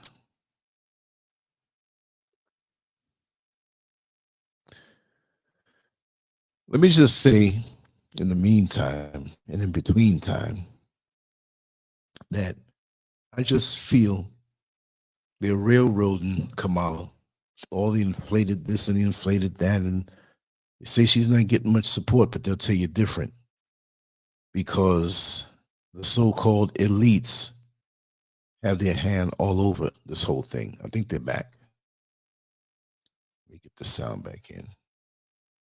Oh, they're jingling this thing down. Let me wait till we get them on stage. I don't think they can do that with her. Here we go. Presidential debate tonight. We're going to continue here, and I want to turn to the war in Ukraine. We're now 2.5 years into this conflict. Mr. President, it has been the position of the Biden administration that we must defend Ukraine from Russia, from Vladimir Putin, to defend their sovereignty, their democracy, that it's in America's best interest to do so, arguing that if Putin wins, he may be emboldened to move even further into other countries. You have said you would solve this war in 24 hours. You said so just before the break tonight. How exactly would you do that? And I want to ask you a very simple question tonight. Do you want Ukraine to win this war? I want the war to stop. I want to save lives that are being uselessly, people being killed by the millions. It's the millions. It's so much worse than the numbers that you're getting, which are fake numbers. Look, we're in for 250 billion or more because they don't ask Europe, which is a much bigger beneficiary to getting this thing done than we are.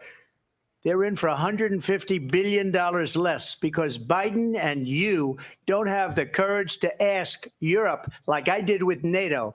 They paid billions and billions, hundreds of billions of dollars when I said, either you pay up or we're not going to protect you anymore. So that's maybe one of the reasons they don't like me as much as they like me. But you take a look at what's happening. We're in for 250 to 275 billion. They're into 100 to 150. They should be forced to equalize. With that being said, I want to get the war settled. I know Zelensky very well, and I know Putin very well. I have a good relationship, and they respect your president, okay? They respect me. They don't respect Biden. How would you respect him? Why? For what reason? He hasn't even made a phone call in 2 years to Putin, hasn't spoken to anybody. They don't even try and get it. That is a war that's dying to be settled. I will get it settled before I even become president. If I win, when I'm president-elect, and what I'll do is I'll speak to one, I'll speak to the other, I'll get them together. That war would have never happened. And in fact, when I saw Putin after I left, unfortunately left because our country has gone to hell. But after I left, when I saw him building up soldiers, he did it after I left. I said, oh, he must be negotiating. It must be a good, strong point of negotiation. It wasn't, because Biden had no idea how to talk to him. He had no idea how to stop it. And now you have millions of people dead, and it's only getting worse, and it could lead to World War III. Don't kid yourself, David. We're playing with World War III, and we have a president that we don't even know if he's. Where is our president? We don't even know if he's a president. And just to clarify they here, threw him out of a campaign like a dog. We don't even know. Is he our president? But we have a president, Mr. President, that doesn't know he's alive. Your time is up. Just to clarify in the question, do you believe it's in the U.S. best interest for Ukraine to win this war, yes or no? I think it's the U.S. best interest to get this war finished and just get it done. All right. Negotiate a deal, because we have to stop all of these human lives from being destroyed. I want to take this to Vice President Harris. I want to get your thoughts on support for Ukraine in this moment, but also as Commander-in-Chief, if elected, how Vladimir Putin, and would it be different from what we're seeing from President Biden? Well, first of all, it's important to remind the former president you're not running against Joe Biden, you're running against me. I believe the reason that Donald Trump says that this war would be over within 24 hours is because he would just give it up. And that's not who we are as Americans. Let's understand what happened here. I actually met with Zelensky a few days before Russia invaded, tried through force to change territorial boundaries, to defy one of the most important international rules and norms, which is the importance of sovereignty and territorial integrity. And I met with President Zelensky. I shared with him American intelligence about how he could defend himself. Days later, I went to NATO's eastern flank, to Poland and Romania. And through the work that I and others did, we brought 50 countries together to support Ukraine in its righteous defense. Because of our support, because of the air defense, the ammunition, the artillery, the javelins, the Abrams tanks that we have provided, Ukraine stands as an independent and free country. If Donald Trump were president, Putin would be sitting in Kyiv right now. And understand what that would mean, because Putin's agenda is not just about Ukraine. Understand why the European allies and our NATO allies are so thankful that you are no longer president, and that we understand the importance of the greatest military alliance the world has ever known, which is NATO, and what we have done to preserve the ability of Zelensky and the Ukrainians to fight for their independence. Otherwise, Putin would be sitting in Kyiv with his eyes on the rest of Europe, starting with Poland. And why don't you tell the 800,000 Polish Americans right here in Pennsylvania how quickly you would give up for the sake of favor and what you think is a friendship with what is known to be a dictator who would eat you for lunch. Vice President Harris, thank you. We heard from both of you on Ukraine tonight. Afghanistan came up in the last hour. I wanted her to respond to something you said earlier. And now, please, I'll give you a minute here. Putin would be sitting in Moscow, and he wouldn't have lost 300,000 men and women, but he would have been sitting in Moscow. Quiet, please.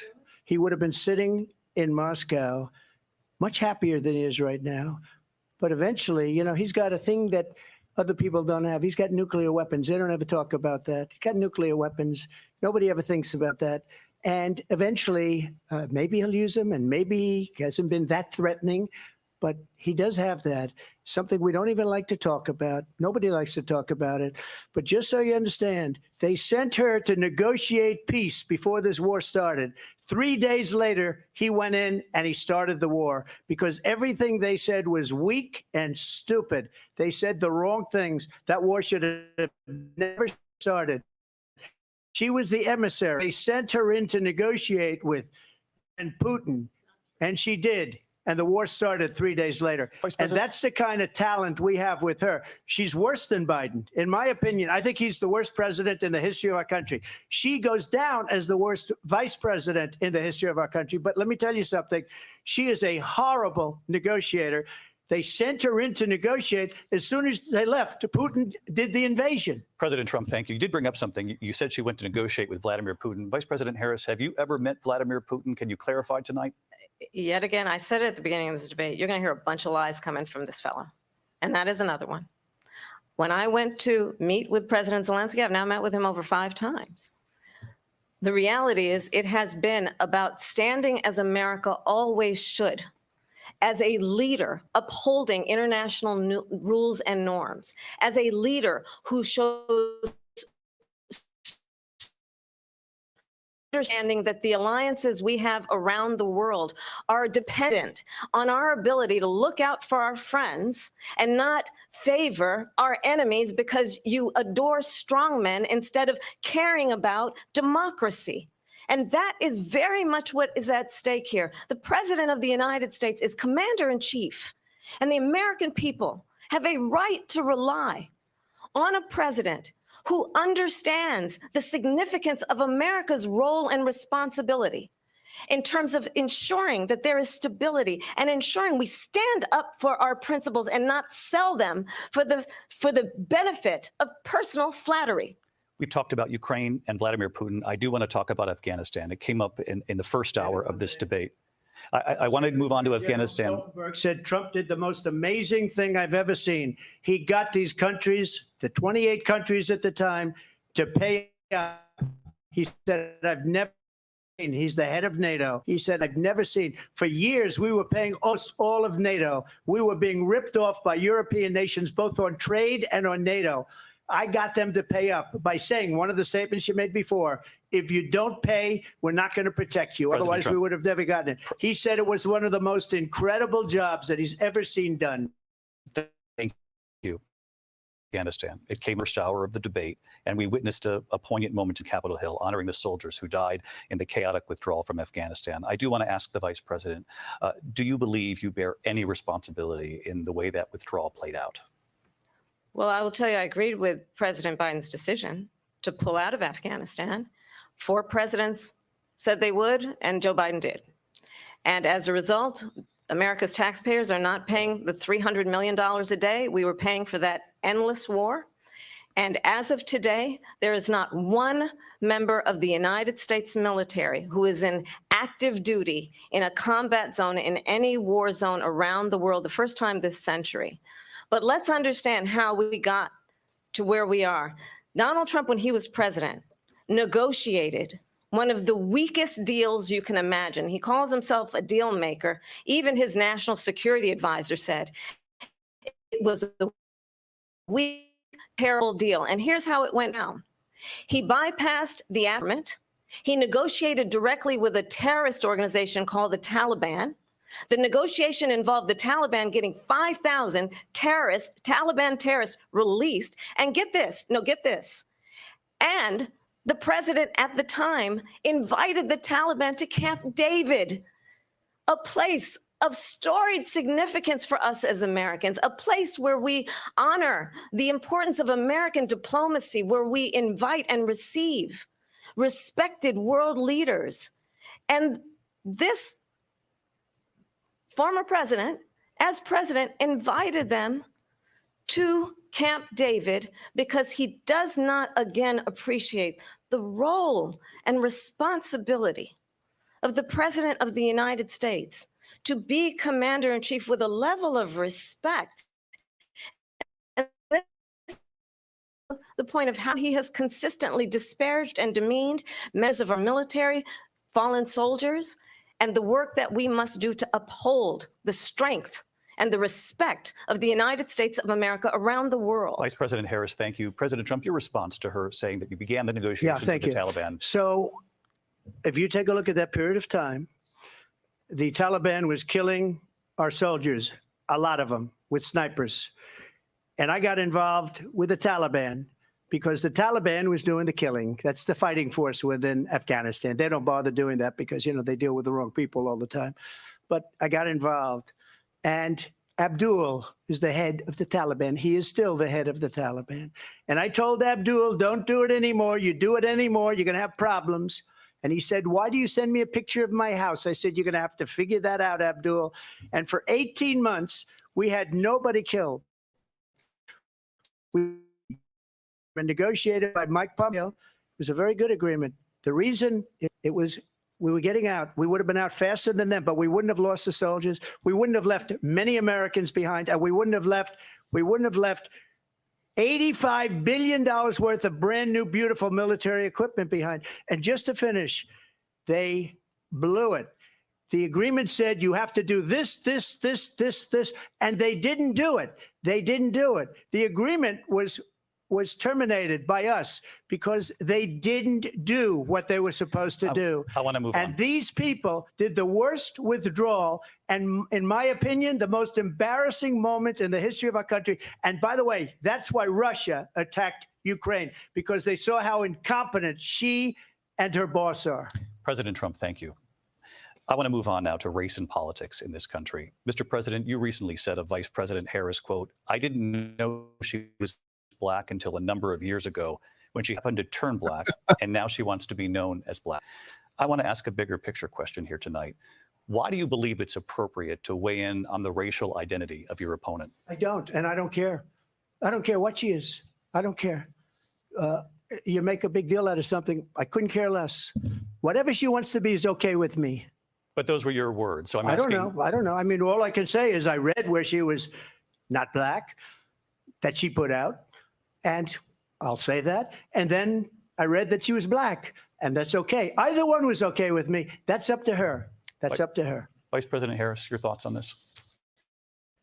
I think it's, I mean, honestly, I think it's a tragedy that we have She someone lied. who wants to be president who has consistently, over the course of his career, attempted to use race to divide the American people. You know, I do believe that the vast majority of us know that we have so much more in common than what separates us, and we don't want this kind of approach that is just constantly trying to divide us, and especially by race. And let's remember how Donald Trump started. He was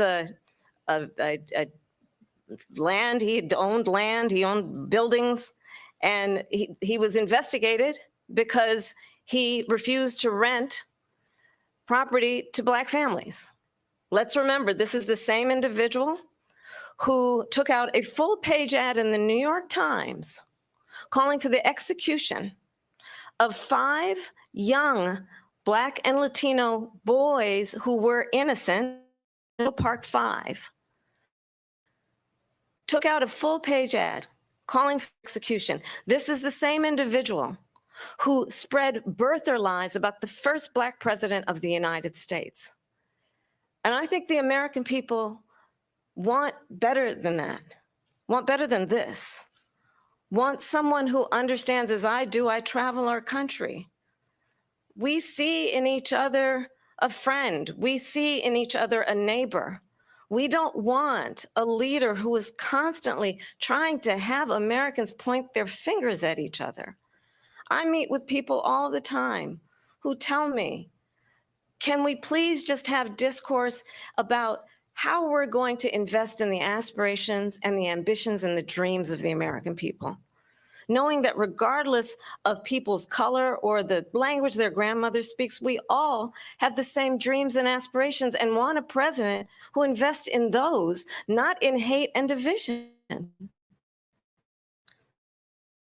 Thank you. Lindsay? President Trump, this is now your 3rd time.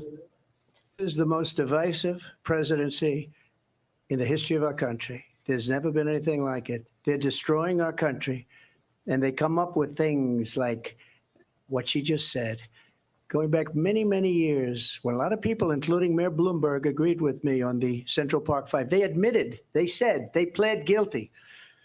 And I said, well, if they pled guilty, they badly hurt a person, killed a person ultimately. And if they pled guilty, then they pled, we're not guilty. But this is a person that has to stretch back years, 40, 50 years ago, because there's nothing now. I built one of the greatest economies in the history of the world, and I'm going to build it again. It's going to be bigger, better, and stronger. But they're destroying our economy. They have no idea what a good economy is. Their oil policies, every single policy. And remember this, she is Biden. You know, she's trying to get away from Biden. I don't know the gentleman, she says. She is Biden. The worst inflation we've ever had, a horrible economy because inflation has made it so bad, and she can't get away with that. Thank you. Your time is up. I want to respond to that, though. I want to just respond briefly. Clearly, I am not Joe Biden, and I am certainly not Donald Trump. And what I do offer is a new generation of leadership for our country, one who believes in what is possible, one who brings a sense of optimism about what we can do instead of always disparaging the American people. I believe in what we can do to strengthen our small businesses, which is why I have a plan. Let's talk about our plans and let's compare the plans. I have a plan to give startup businesses $50,000 tax deduction to pursue their ambitions, their innovation, their ideas, hard work. I have a plan, $6,000 for young families for the first year of your child's life to help you in that most critical stage of your child's development. I have a plan that is about allowing people to be able to pursue what has been fleeting in terms of the American dream by offering a help with down payment of $25,000 down payment assistance for first-time home buyers. That's the kind of conversation, I believe, David, that people really want tonight, as opposed to a conversation that is constantly about belittling and name-calling. Let's turn the page Vice President and move Harris, forward. thank you. Let's turn to policy. President Let's turn Trump, back we to have policy. to move on. President Trump. Let's turn to policy, She has please. a plan to defund the police. She has a plan to confiscate everybody's gun. President Trump, she we has do a have to plan move to on to not other allow issues. fracking in Pennsylvania or anywhere else. Okay. Thank you, That's Mr. what her President. plan is until just recently. I just need Lindsay, to go ahead. respond President because Trump, no, the President former Trump. president has said No, I'm something sorry. twice that I need to respond.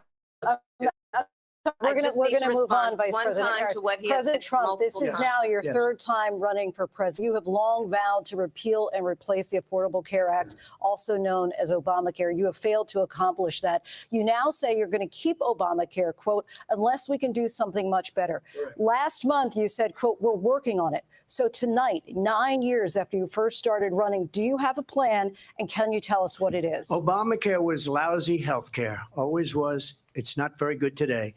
And what I said, that if we come up with something, and we are working on things, we're going to do it and we're going to replace it. But remember this, I inherited Obamacare because Democrats wouldn't change it. They wouldn't vote for it. They were unanimous. They wouldn't vote to change it. If they would have done that, we would have had a much better plan than Obamacare. But the Democrats came up. They wouldn't vote for it. I had a choice to make when I was president. Do I save it and make it as good as it can be, never going to be great, or do I rot? And I felt an obligation, even though politically it would have been good to just let it rot and let it go away. I decided, and I told my people, the top people, and they're very good people. I have a lot of good people in that administration. We read about the bad ones. We had some real bad ones too, and so do they. They have really bad ones. The difference is they don't get rid of them. But let me just explain. I had a choice to make. Do I save it and make it as good as it can be, or do I let it rot? And I saved it. I did the right thing. But it's still never going to be great, and it's too expensive for people. And what we will do is we're looking at different plans. If we can come up with a plan that's going to cost our people, our population, less money and be better health care than Obamacare, then I would absolutely do it. But until then, I'd run it as good as it can be run. So just a yes or no, you still do not have a plan? I have concepts of a plan. I'm not president right now. But if we come up with something, I would only change if we come up with something that's better and less expensive. And there are concepts and options we have to do that. And you'll be hearing about it in the not too distant future. Vice President Harris, in 2017, you supported Bernie Sanders' proposal to do away with private insurance and create a government-run healthcare system. 2 years later, you proposed a plan that included a private insurance option. What is your plan today?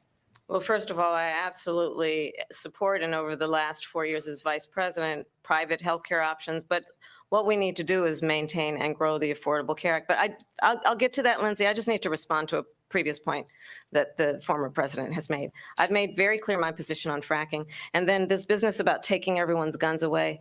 Tim Walz and I are both gun owners. We're not taking anybody's guns away. So stop with the continuous lying about this stuff.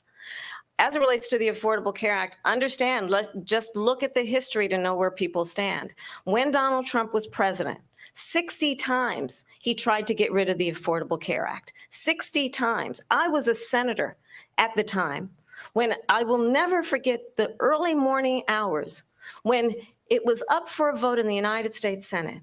And the late, great John McCain, who you have disparaged as being, you don't like him, you said at the time, because he got caught. He was an American hero. The late, great John McCain, I will never forget that night, walked onto the Senate floor and said, no, you don't.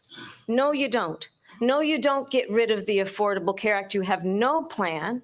And what the Affordable Care Act has done is eliminate the ability of insurance companies to deny people with pre-existing conditions. I don't have to tell the people watching tonight, you remember what that was like? Remember when an insurance company could deny if a child had asthma, if someone was a breast cancer survivor, if a grandparent had diabetes?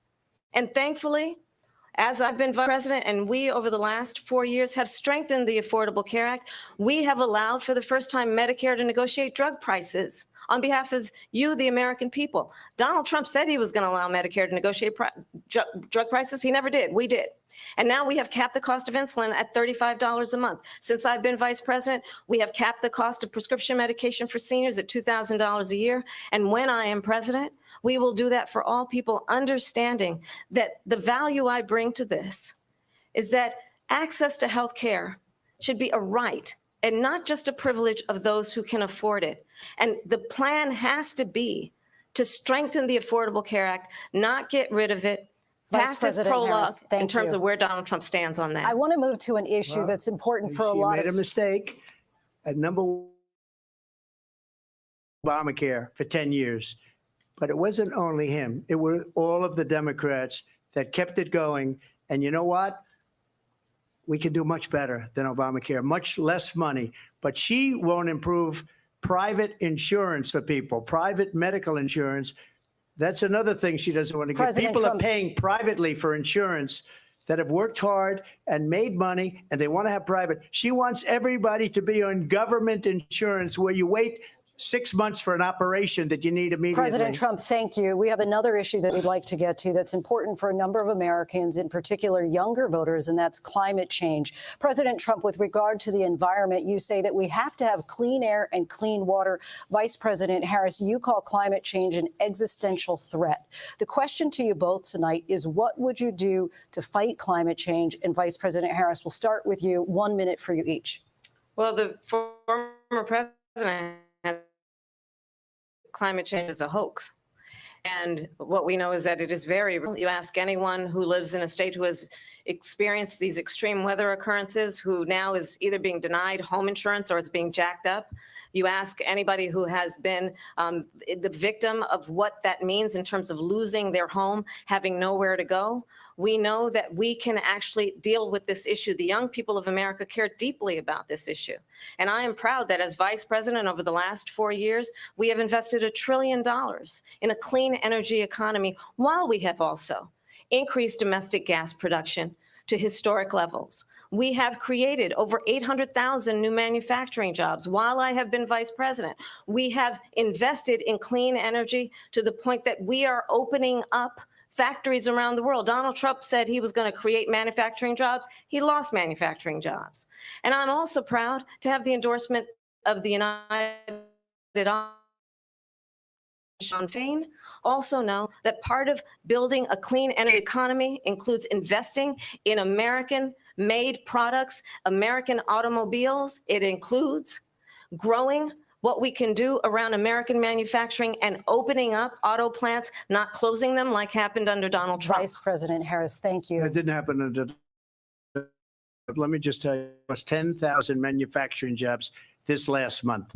It's going, they're all leaving. They're building big auto plants in Mexico, in many cases owned by China. They're building these massive plants, and they think they're going to sell their cars into the United States because of these people. What they have given to China is unbelievable, but we're not going to let that. We'll put tariffs on those cars so they can't come into our country, because they will kill the United Auto Workers and any auto worker, whether it's in Detroit or South Carolina or any other place. What they've done to business and manufacturing in this country is horrible. We have nothing because they refuse. You know, Biden doesn't go after people because supposedly China paid him millions of dollars. He's afraid to do it. Between him and his son, they get all this money from Ukraine. They get all this money from all of these different countries. And then you wonder, why is he so loyal to this one, that one, Ukraine, China?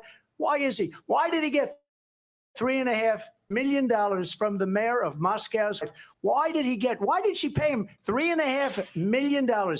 This is a crooked administration, and they're selling our country down the tubes. President Trump, thank you. Thank you. We'll be right back with closing statements from both of our candidates. An historic night, this ABC News presidential debate from Philadelphia. Back in a moment.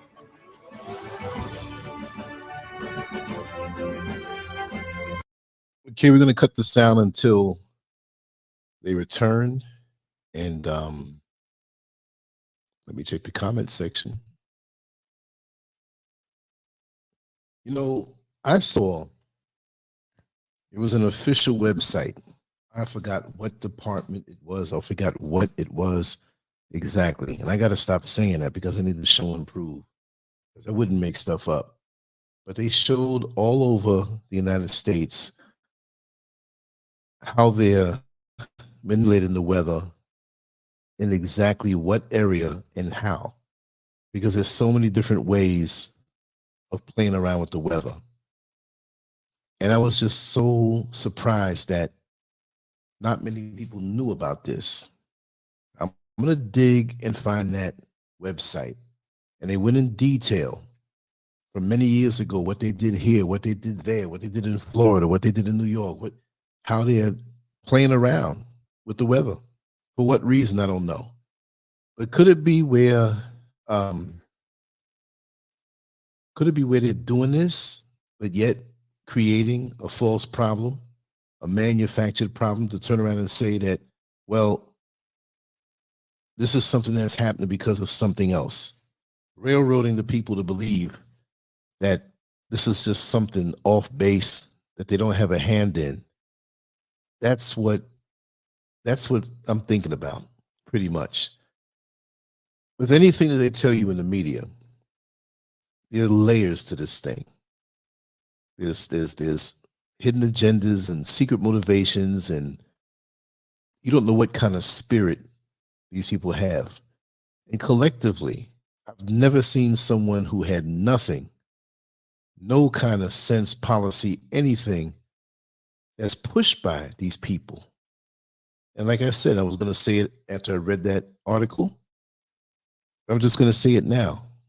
She's a hand puppet.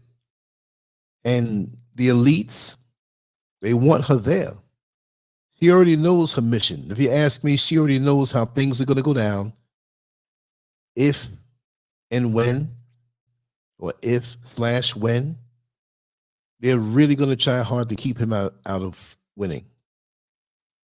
Even though realistically, she doesn't have the real support. It's like they're building the smoke screen to make it appear that, certain factions of us do support her. But what are you supporting? She still hasn't done anything of note, and she knocks him, but he had 4 years to prove and get some kind of track record on what he really does, even if he talks a little funny sometime. Even if he does talk a little funny sometime. That's beside the point. I don't know. This is going to be very, very interesting, and there are people who are radical on both sides, and I'm just concerned that nobody gets hurt, because it's going to come down to that. And the emotions are running high. The emotions are running high. Let's see. I'm looking at it from this standpoint of being out of the country, but I still have an interest in what's going on there. And I think we're being duped. There's more to this than meets the eye. We hear about this 2030 situation. Forget about 2025, but this 2030 Agenda 2030. You got to understand the world is already positioned enough where that thing there, that's a whole lot of time.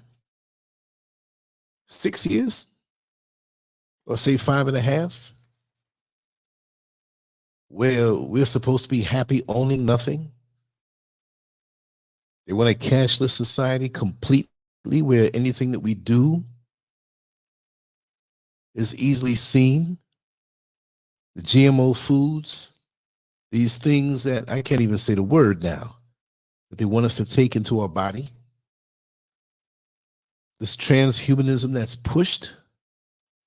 Okay, I think we're back. Yeah, let me put the sound back on. Let me wait past these jingles. Okay. Tonight, the time has come for closing statements, and Vice President Harris, we begin with you. Body blows. Thanks. So I think you've heard tonight two very different visions for our country. One that is focused on the future, and the other that is focused on the past, and an attempt to take us backward. But we're not going back.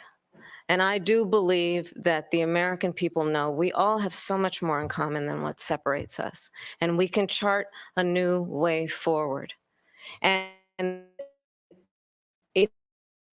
that includes having a plan, understanding the aspirations, the dreams, the hopes, the ambition of the American people, which is why I intend to create an opportunity economy, investing in small businesses, in new families, in what we can do around protecting seniors, what we can do that is about giving hardworking folks a break and bringing down the cost of living. I believe in what we can do together that is about sustaining America's standing in the world and ensuring that we have the respect that we so rightly deserve, including respecting our military and ensuring we have the most lethal fighting force in the world. I will be a president that will protect our fundamental rights and freedoms, including the right of a woman to make decisions about her own body and not have her government tell her what to do. I'll tell you, I started my career as a prosecutor. I was a DA, I was an attorney general, a United States senator, and now vice president. I've only had one client, the people. And I'll tell you, as a prosecutor, I never asked a victim or a witness, are you a Republican or a Democrat? The only thing I ever asked them, are you okay? And that's the kind of president we need right now. Someone who cares about you and is not putting themselves first. I intend to be a president for all Americans and focus on what we can do over the next 10 and 20 years to build back up our country by investing right now in you, the American people. Vice President Harris, thank you. President Trump? So she just started by saying she's going to do this, she's going to do that, she's going to do all these wonderful things. Why hasn't she done it? She's been there for 3.5 years. They've had 3.5 years to fix the border.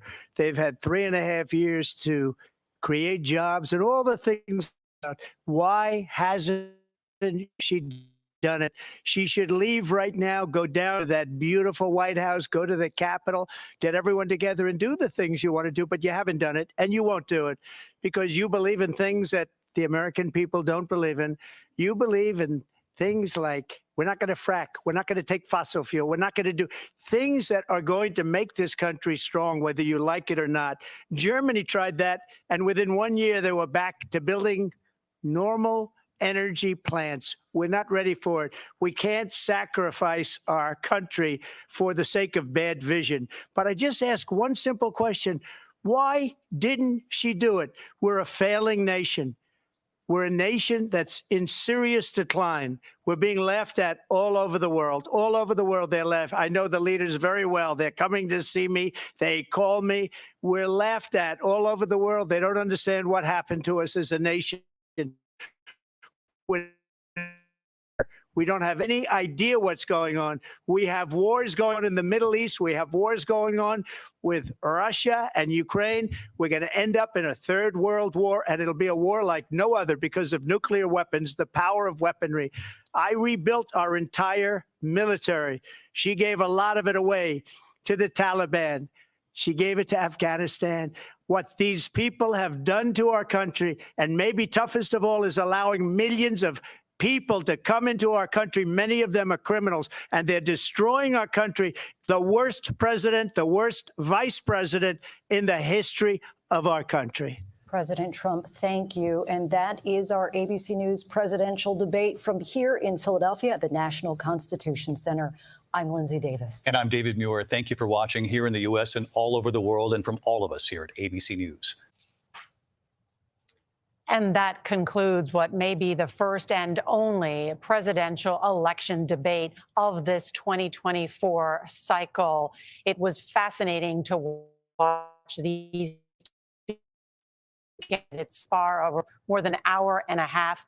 Kamala Harris, the vice president of the United States, on the offense for much of the debate against Donald Trump. And you could say she kept chumming the water. Okay.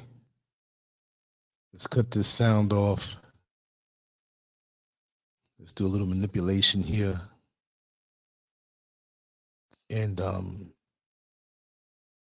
anybody want to come in? Anybody want to share their thoughts? And I'll continue with what I was saying. Let me just get this screen right. Okay, we got that going on. We got that going on. I got a lot of button clicking to do tonight. But I had to stay up for this, even though it's 2:46 in the morning here in West Africa. I had to do this. I'm sorry for not doing a show earlier, but everything pointed toward this. And let me see if I can get myself centered here. Move to the side, move away from that person right there. All right. What do you think, everybody? What do you think? What do you think? Like, okay, some may say this side, some may say that side. Is it about the sides? Listen, I'm not going to stay up much longer, only if we have somebody come in and talk, right? But the bottom line is, she's bought and paid for. She knows her role. She is at the beck and call of the elites. She knows she's going to take a fall. She knows she's there to make ditzy, bad decisions. People know this already, right? She's lied to people over and over, and they believe the lie, right? Donald Trump, they may say that he's bought and paid for it too. Maybe he knows that he's not supposed to win. Maybe he will win. We don't know. We have to see how things unfold. We have to see how things transpire. And I do believe that between now and November, there will be a lot of turns and twists that are unexpected that is going to make for a very entertaining time, because this to me is entertainment, because it's a script already set. And I believe that Donald Trump is there to mess up that script. You know, maybe he's part of the plan too, but I do believe that he's there to mess up their plans. And both of these individuals know a lot more than they can let on to. But Trump being a former president, he knows a lot, regardless as to his personality. Listen, I'm not making excuses for him for some of the things that he said, you know, about grabbing women between their legs and whatnot. I mean, I'm a man. I got kids. I've done that numerous times. But when I say that, and I never did it in a disrespectful manner. So what does that have to say? But you also have to understand that the part of the world that he grew up in, he's a New Yorker. New Yorkers from that old time era, they say what's on their mind sometimes. And sometimes they don't give a damn who understands or misunderstands once they get heated up enough. You know? Reese says, I find the liberals as cray-cray if they think she will do anything.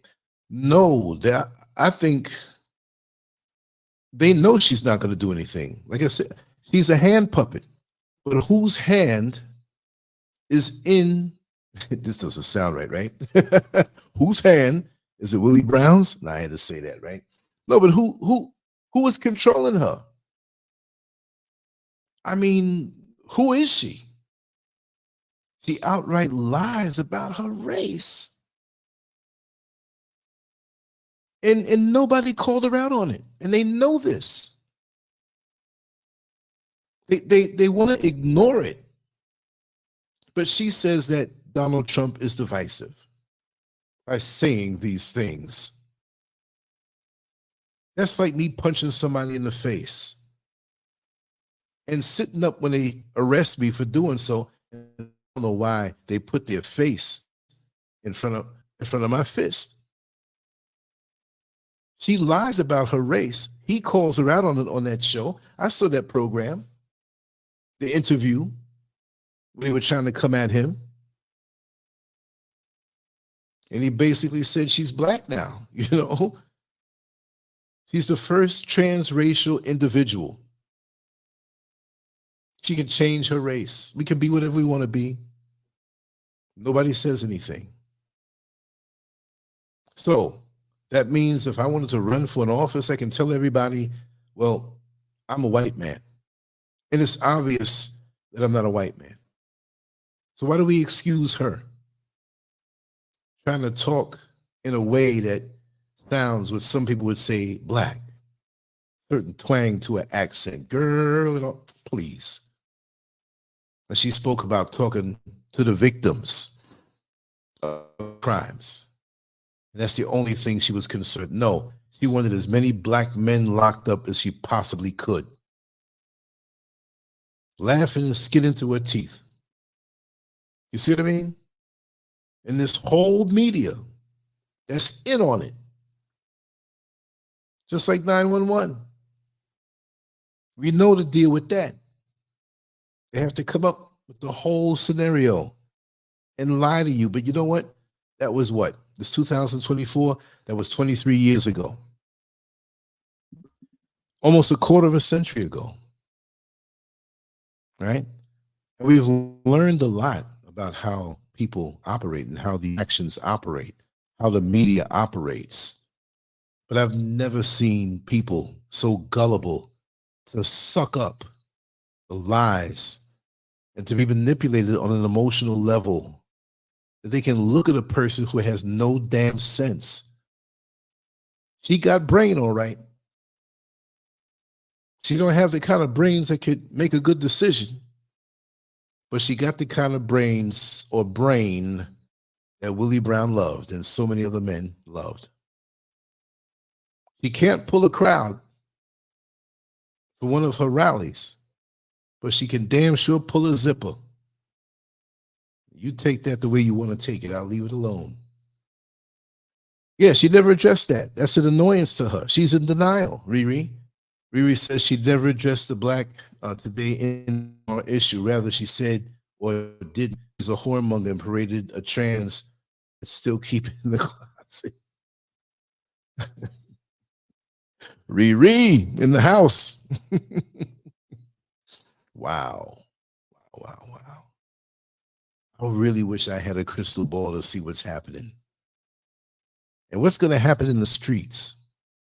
See, while we may have sense and not react in a crazy, uncivil way, unless if it's to defend ourselves, right? But there are people out here who are taking this whole thing serious. Yes, Gifty, I feel sad also because I had more faith in our people. That they can see through after all we've been through, that we can be lied to outright in our face in so many different ways. Yet we buy it hook, line, and sinker. I just don't understand it. Black folks in America who are just in la la land. Many of us, we have mental issues and we need help. We need some serious help. Big time.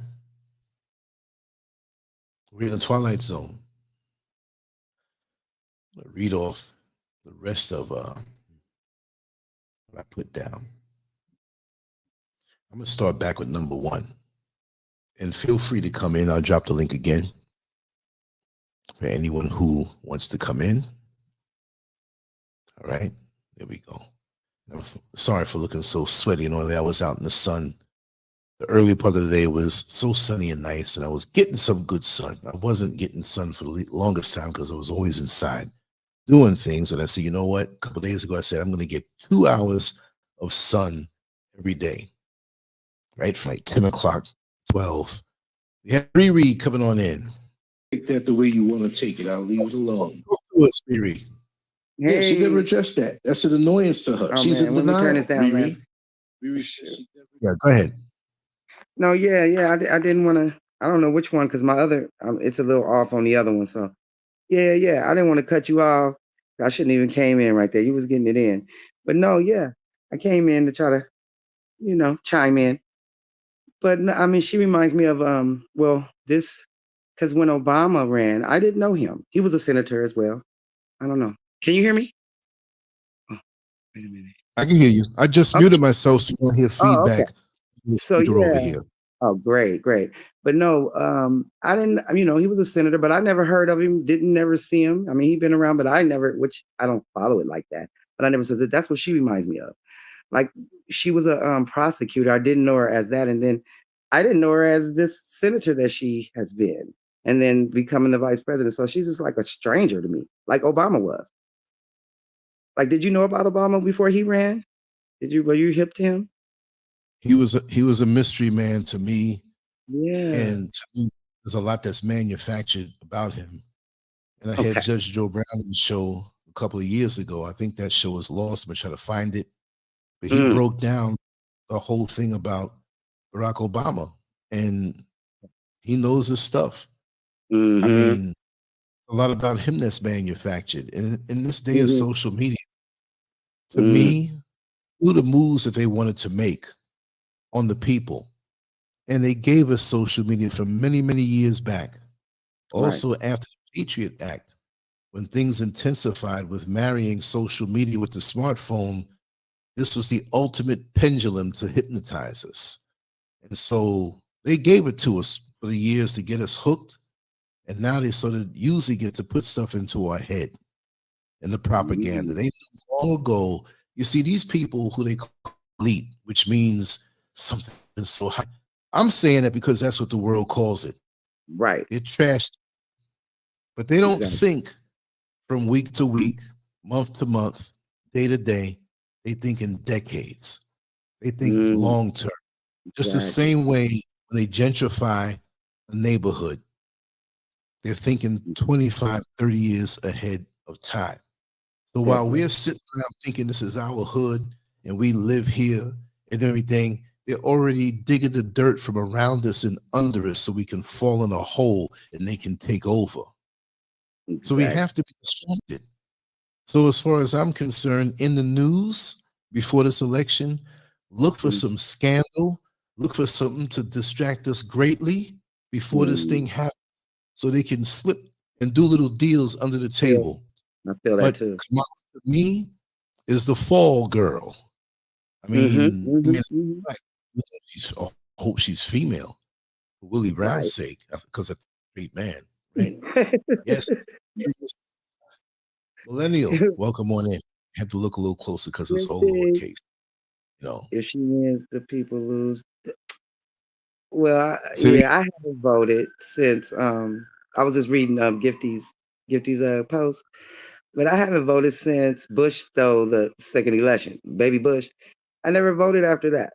Like I didn't trust the whole system. I don't know if you're talking, Lance. See, I'm looking at my other screen. You can hear me? Yeah, I can hear you. Okay, but let me just go ahead. Gifty said, in my opinion, Kamala won the debate, and she lied so many times. Yes. If you didn't know anything about what she edged them because it was a boxing match. It was. Not only did she have favor by the whole production and promotion, right? She had favor with the referee.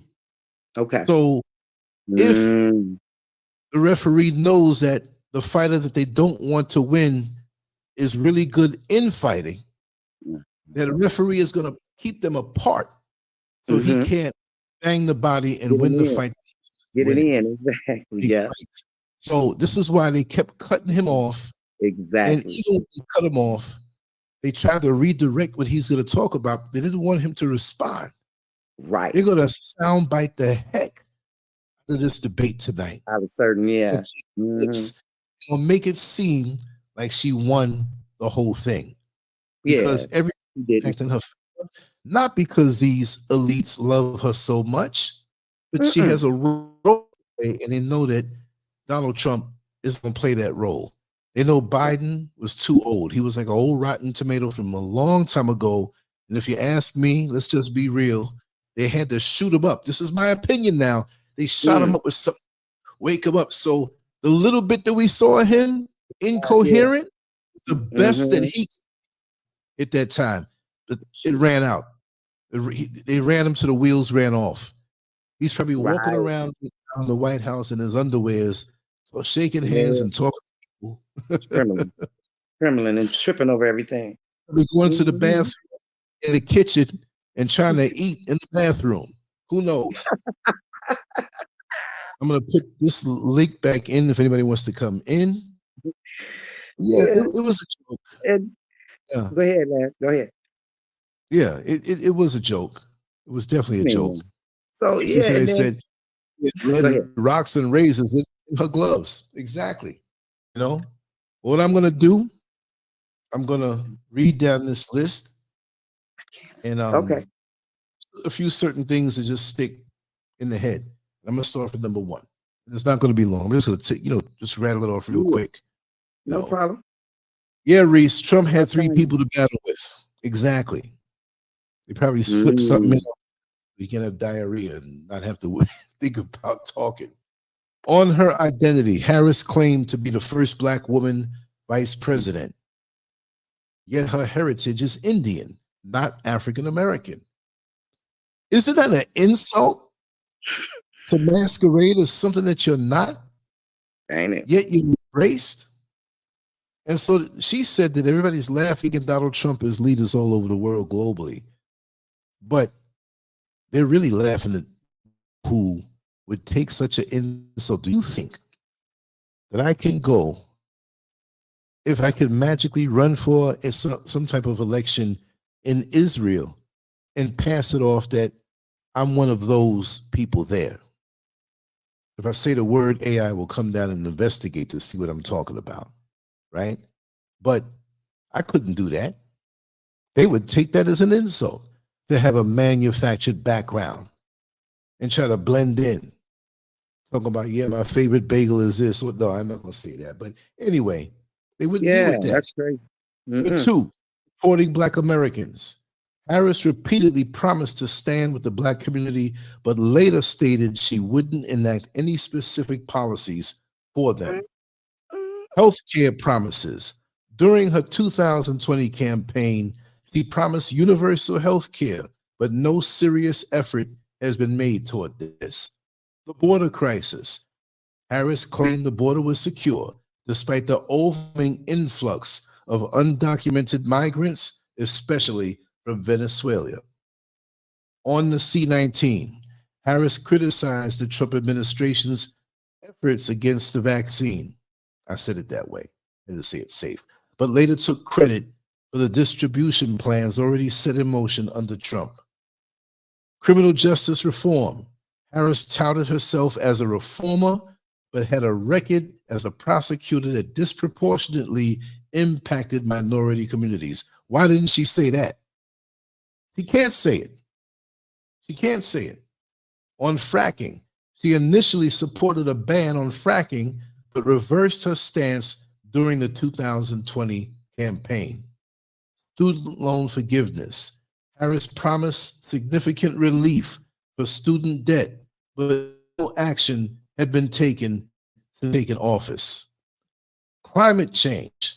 Harris claimed to have a detailed plan to combat climate change, yet no significant strides have been made in her tenure. Defunding the police. While claiming to support law enforcement, her administration quietly supported defunding movements in certain cities. Foreign policy. Harris stated she had clear plans for handling international relations, yet she has been notably absent from major foreign policy decisions.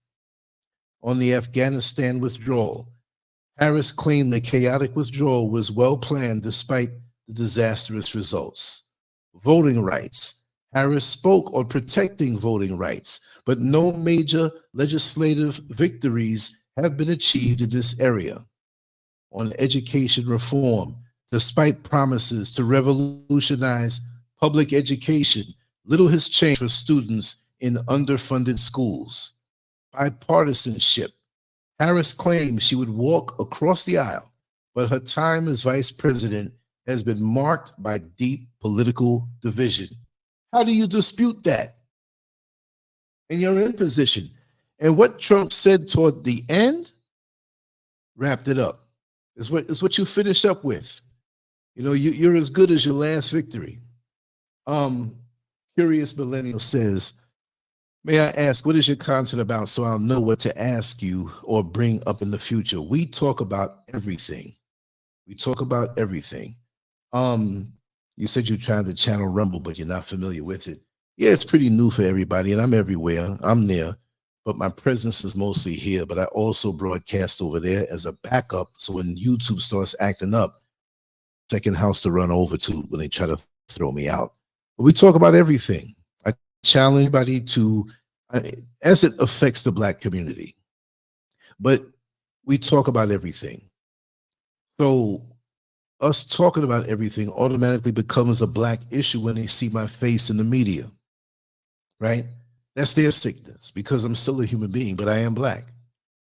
So I have the right, I'm not saying this against you when I say with this tone of voice, but I have the right to talk about anything, and I will talk about anything.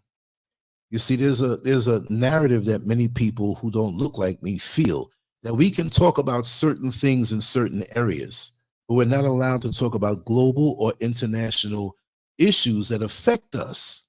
So when you live in America, especially, you're supposed to just talk about certain things in America, that you can't talk about what happens in other countries. You can't. You're not allowed to. That's the job for them.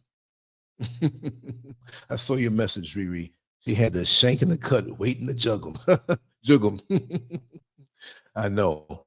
But yeah, that's the thing. You know, we everything. Now, on YouTube, I saw a video that was made several weeks ago, and they always have updates on community guidelines on what you can and can't do. And let me tell you something. It's getting narrower and narrower and narrower and narrower on what we can talk about as far as how we do it. And I was quite shocked how detailed they got. So on our shows, we will talk about everything and everything, but we have to jump through the hoops. So when we want to let it all hang out, we're going to have shows on Lancescurv.com on the site. I'll determine what we still talk about on YouTube because they're things that I know how to get through. But when it's something that I really want to go in without censorship, trust me, we're going to have shows on the website. So always check out the website. I'll make announcements here on YouTube and other platforms, but on Lancescurv.com, we'll let it all hang out. And when we really want to get down, there's some other platforms that we can do it on, but we don't have to watch out for anything. And those things will always be posted up on Lancescurv.com, right? Because this is the age of censorship. And just like Kamala Harris said, and I can't quote her verbatim, but basically she wants control over the voices on social media, you see? Because see, that's a door that they thought that they can use against us, you know, being zombied out, so to say. They thought they keep, but I mean, it's tough. You go up and down, you scroll up and down your timeline, you're seeing this, you're seeing that, you're seeing this. On YouTube, you go to TikTok, you find this. It's not enough time in the day. And I don't spend my days like that because I'm a content creator. I have to think up things to talk about. There's a lot to talk about. You want to talk about interesting things, but I'm not going to sell myself out just to talk about something popular in Hollywood just to get clicks. I like to get to the nitty gritty. You know what I mean? Talk about issues, I'll talk about current events so we can swing it around to something that we'll learn from and become more conscious on, right? I will do that. But again, like I said, I'll talk about anything and I'll talk about it. You can come on or you can suggest it. If I know something about it, which pretty much I'll say I know everything, but I've experienced most things in this world. And I will say most situations, not every single thing, but in a general capacity, my eyeballs have actually seen, if you could bring it up, I saw it. I saw it. I experienced it through seeing it. There's nothing really that I have not. When you look at the general categories, I've seen it all. And I know why now, because it makes me, it has created me to be a special way and balance everything out. I've seen death. I've seen birth. I've seen all types of sexual deviance in action right there in front of me. I've experienced every area of human nature. There's not one part of human nature that I have not. I experienced extreme betrayal, extreme loyalty, everything to the extreme. I've tasted it. So I know. And when you taste everything in a restaurant of life, you know what you like, you know what you don't like. But even for the things that you don't like, you can remember the time that you tasted it. And you say, you know what? This one here ain't for me, but I do know it. You know how sometimes people try to say, oh, you never tasted before? Here, taste it. Take it, taste it. You might like it. No, I tasted it already. And I'm open-minded enough to also try new things within my moral boundaries. I'm not going to try everything because I know there's certain things I don't like to do. I'm sorry, to each his own. If a man likes a man, that's what you do. I don't have to try that out to know I don't like it, because it's not, you know what I mean? But even then, when you speak on things like that, oh, you're toxic. Huh? If masculinity from a black man, a straight black man, is toxic, we need more of that on this planet.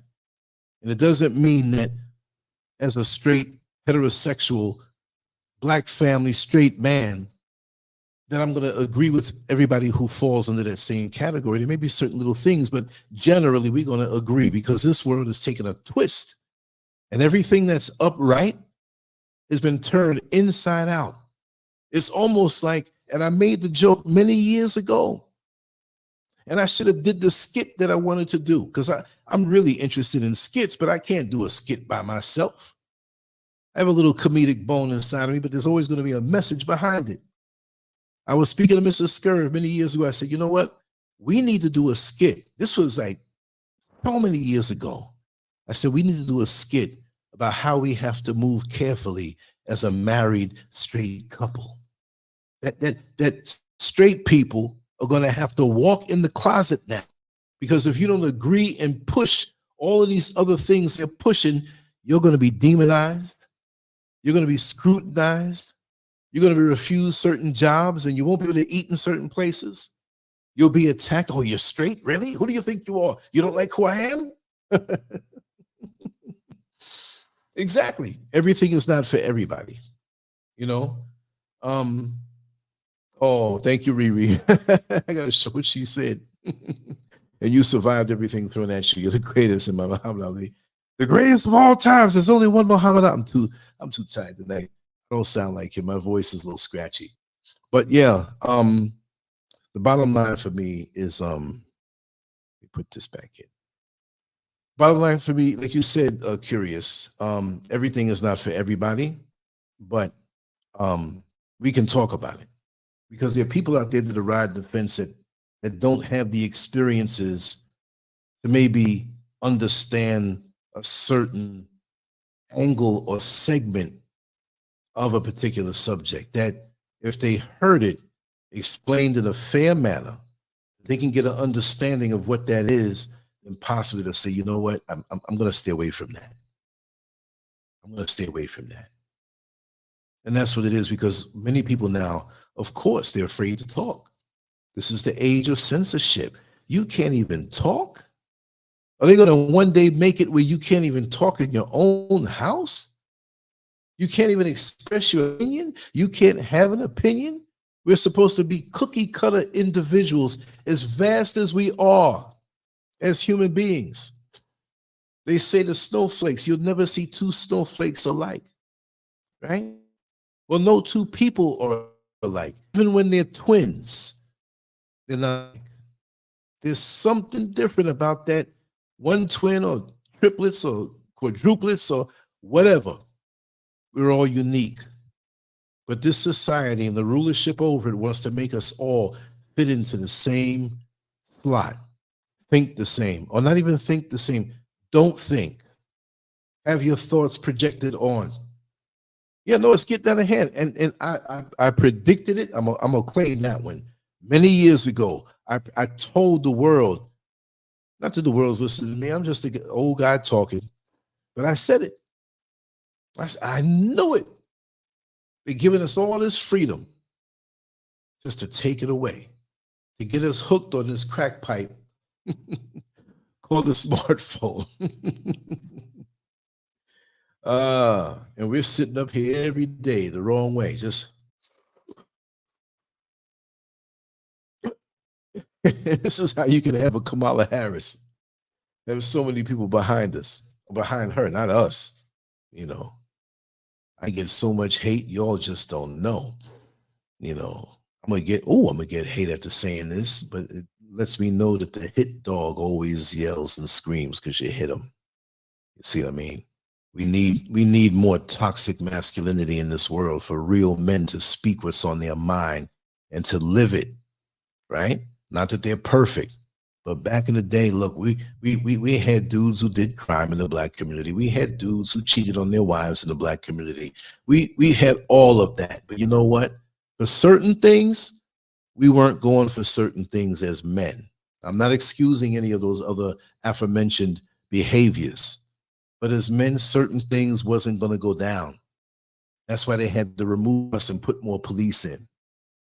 And we run to somebody else. There's certain things in our community that should never reach the police. Should never. We have too many people who skirt the rules and know how to skirt the rules. When I was working as a correction officer, there were so many guys who knew more about what I could and could not do. You see what I mean? They know that. But we had them black men that if some man respected some woman, he wasn't going to get away with it. You pull his ass in the alley, work him over, and dare him to call the cops. Because you know what? We see you again, it's going to happen again. I'm not a tough guy. There's things I've seen on my watch that I had to step to people. Nobody else was around. Come here, man. That was wrong. And they know it. And our society was stronger, our culture was stronger when men were allowed to be men. We're not talking in a chauvinistic way, because women had to be allowed to be women also. But no woman can be a full woman to the highest degree of her majesty and sanctity if she doesn't have a good man around. And the same thing for a man. He can't vibrate on the highest level unless he has that good woman in his midst. And it doesn't mean just his woman. I mean, collectively in our society and respecting them. So we both fit lock and key. But the way they push it in the media and with the government now, you can't take two keys and try to make it work. You can't take two locks and try to make it work. No matter what, you can't put a square peg in a round hole. And so that's why they don't like me too much and want to do things to me on social media. But I can't change who I am. I've been this way all my life. I come from a strong black father and a strong black mother that would sit me down and let me engage in conversations with them for hours on end and let me listen to conversations between them as adults and the friends that would come over. They never blocked me out from that because they weren't talking about something that they didn't have to talk, that they shouldn't have been talking about. You see what I mean? Curious millennial. The problem now is we let social media tell us how to react and how to feel, and we're stupid enough to fall for that. Exactly. Riri says, definitely need our men more masculine. I'm tired of all of this competing with women to be prettier and soft as fun. Give me a lumberjack, a black cowboy. You know what I'm saying? Exactly. Exactly. One enhances the other. Back then, men were proud to be manly men, and the women loved it. Exactly. I mean, even the children react to it. You know what I mean? I mean, when you see they did something wrong and that father comes home and he has that bass in his voice, it's just someone tell your daddy, he straightened up right away. But the mother has qualities about her that are very necessary. And one can't fully work without the other. And this society is hell-bent on separating the two. Listen, y'all, I'm gonna get some, whoa, I didn't know that was the time. It was 3:20 a.m. I wanted to get up early and do something, but I'm just gonna let sleep take over. I'll let the phone wake me up. I'm expecting a few phone calls tomorrow, but this was glorious. This was wonderful. And I see you're still there, Riri. I'll let you say something before you go. I'll open up your line if you want to say anything. Unmute yourself, and we'll be back. We'll be back. If you want to say something, you can open up your line. If not, I'm gonna wrap it down and exit on out, and we'll be back tomorrow. I'll put this banner back up to end on a note that we had a good show about the debate. And just remember that every show is an open mic show. Every show I will allow folks to come up, speak. Okay. You know, just remember that every show is an open mic show. Every show I will allow folks Yes. Okay, yeah, I'm sorry. Oh, no, I just want to come in. I'm dealing with something current, and we're going to go all in with all the facts. And I want to thank you all for being here. It's always a pleasure. It's always a joy. And we'll be back tomorrow after I get some sleep. I'm going to get some good sleep tonight because I did my job. I did my work. Take care, everybody.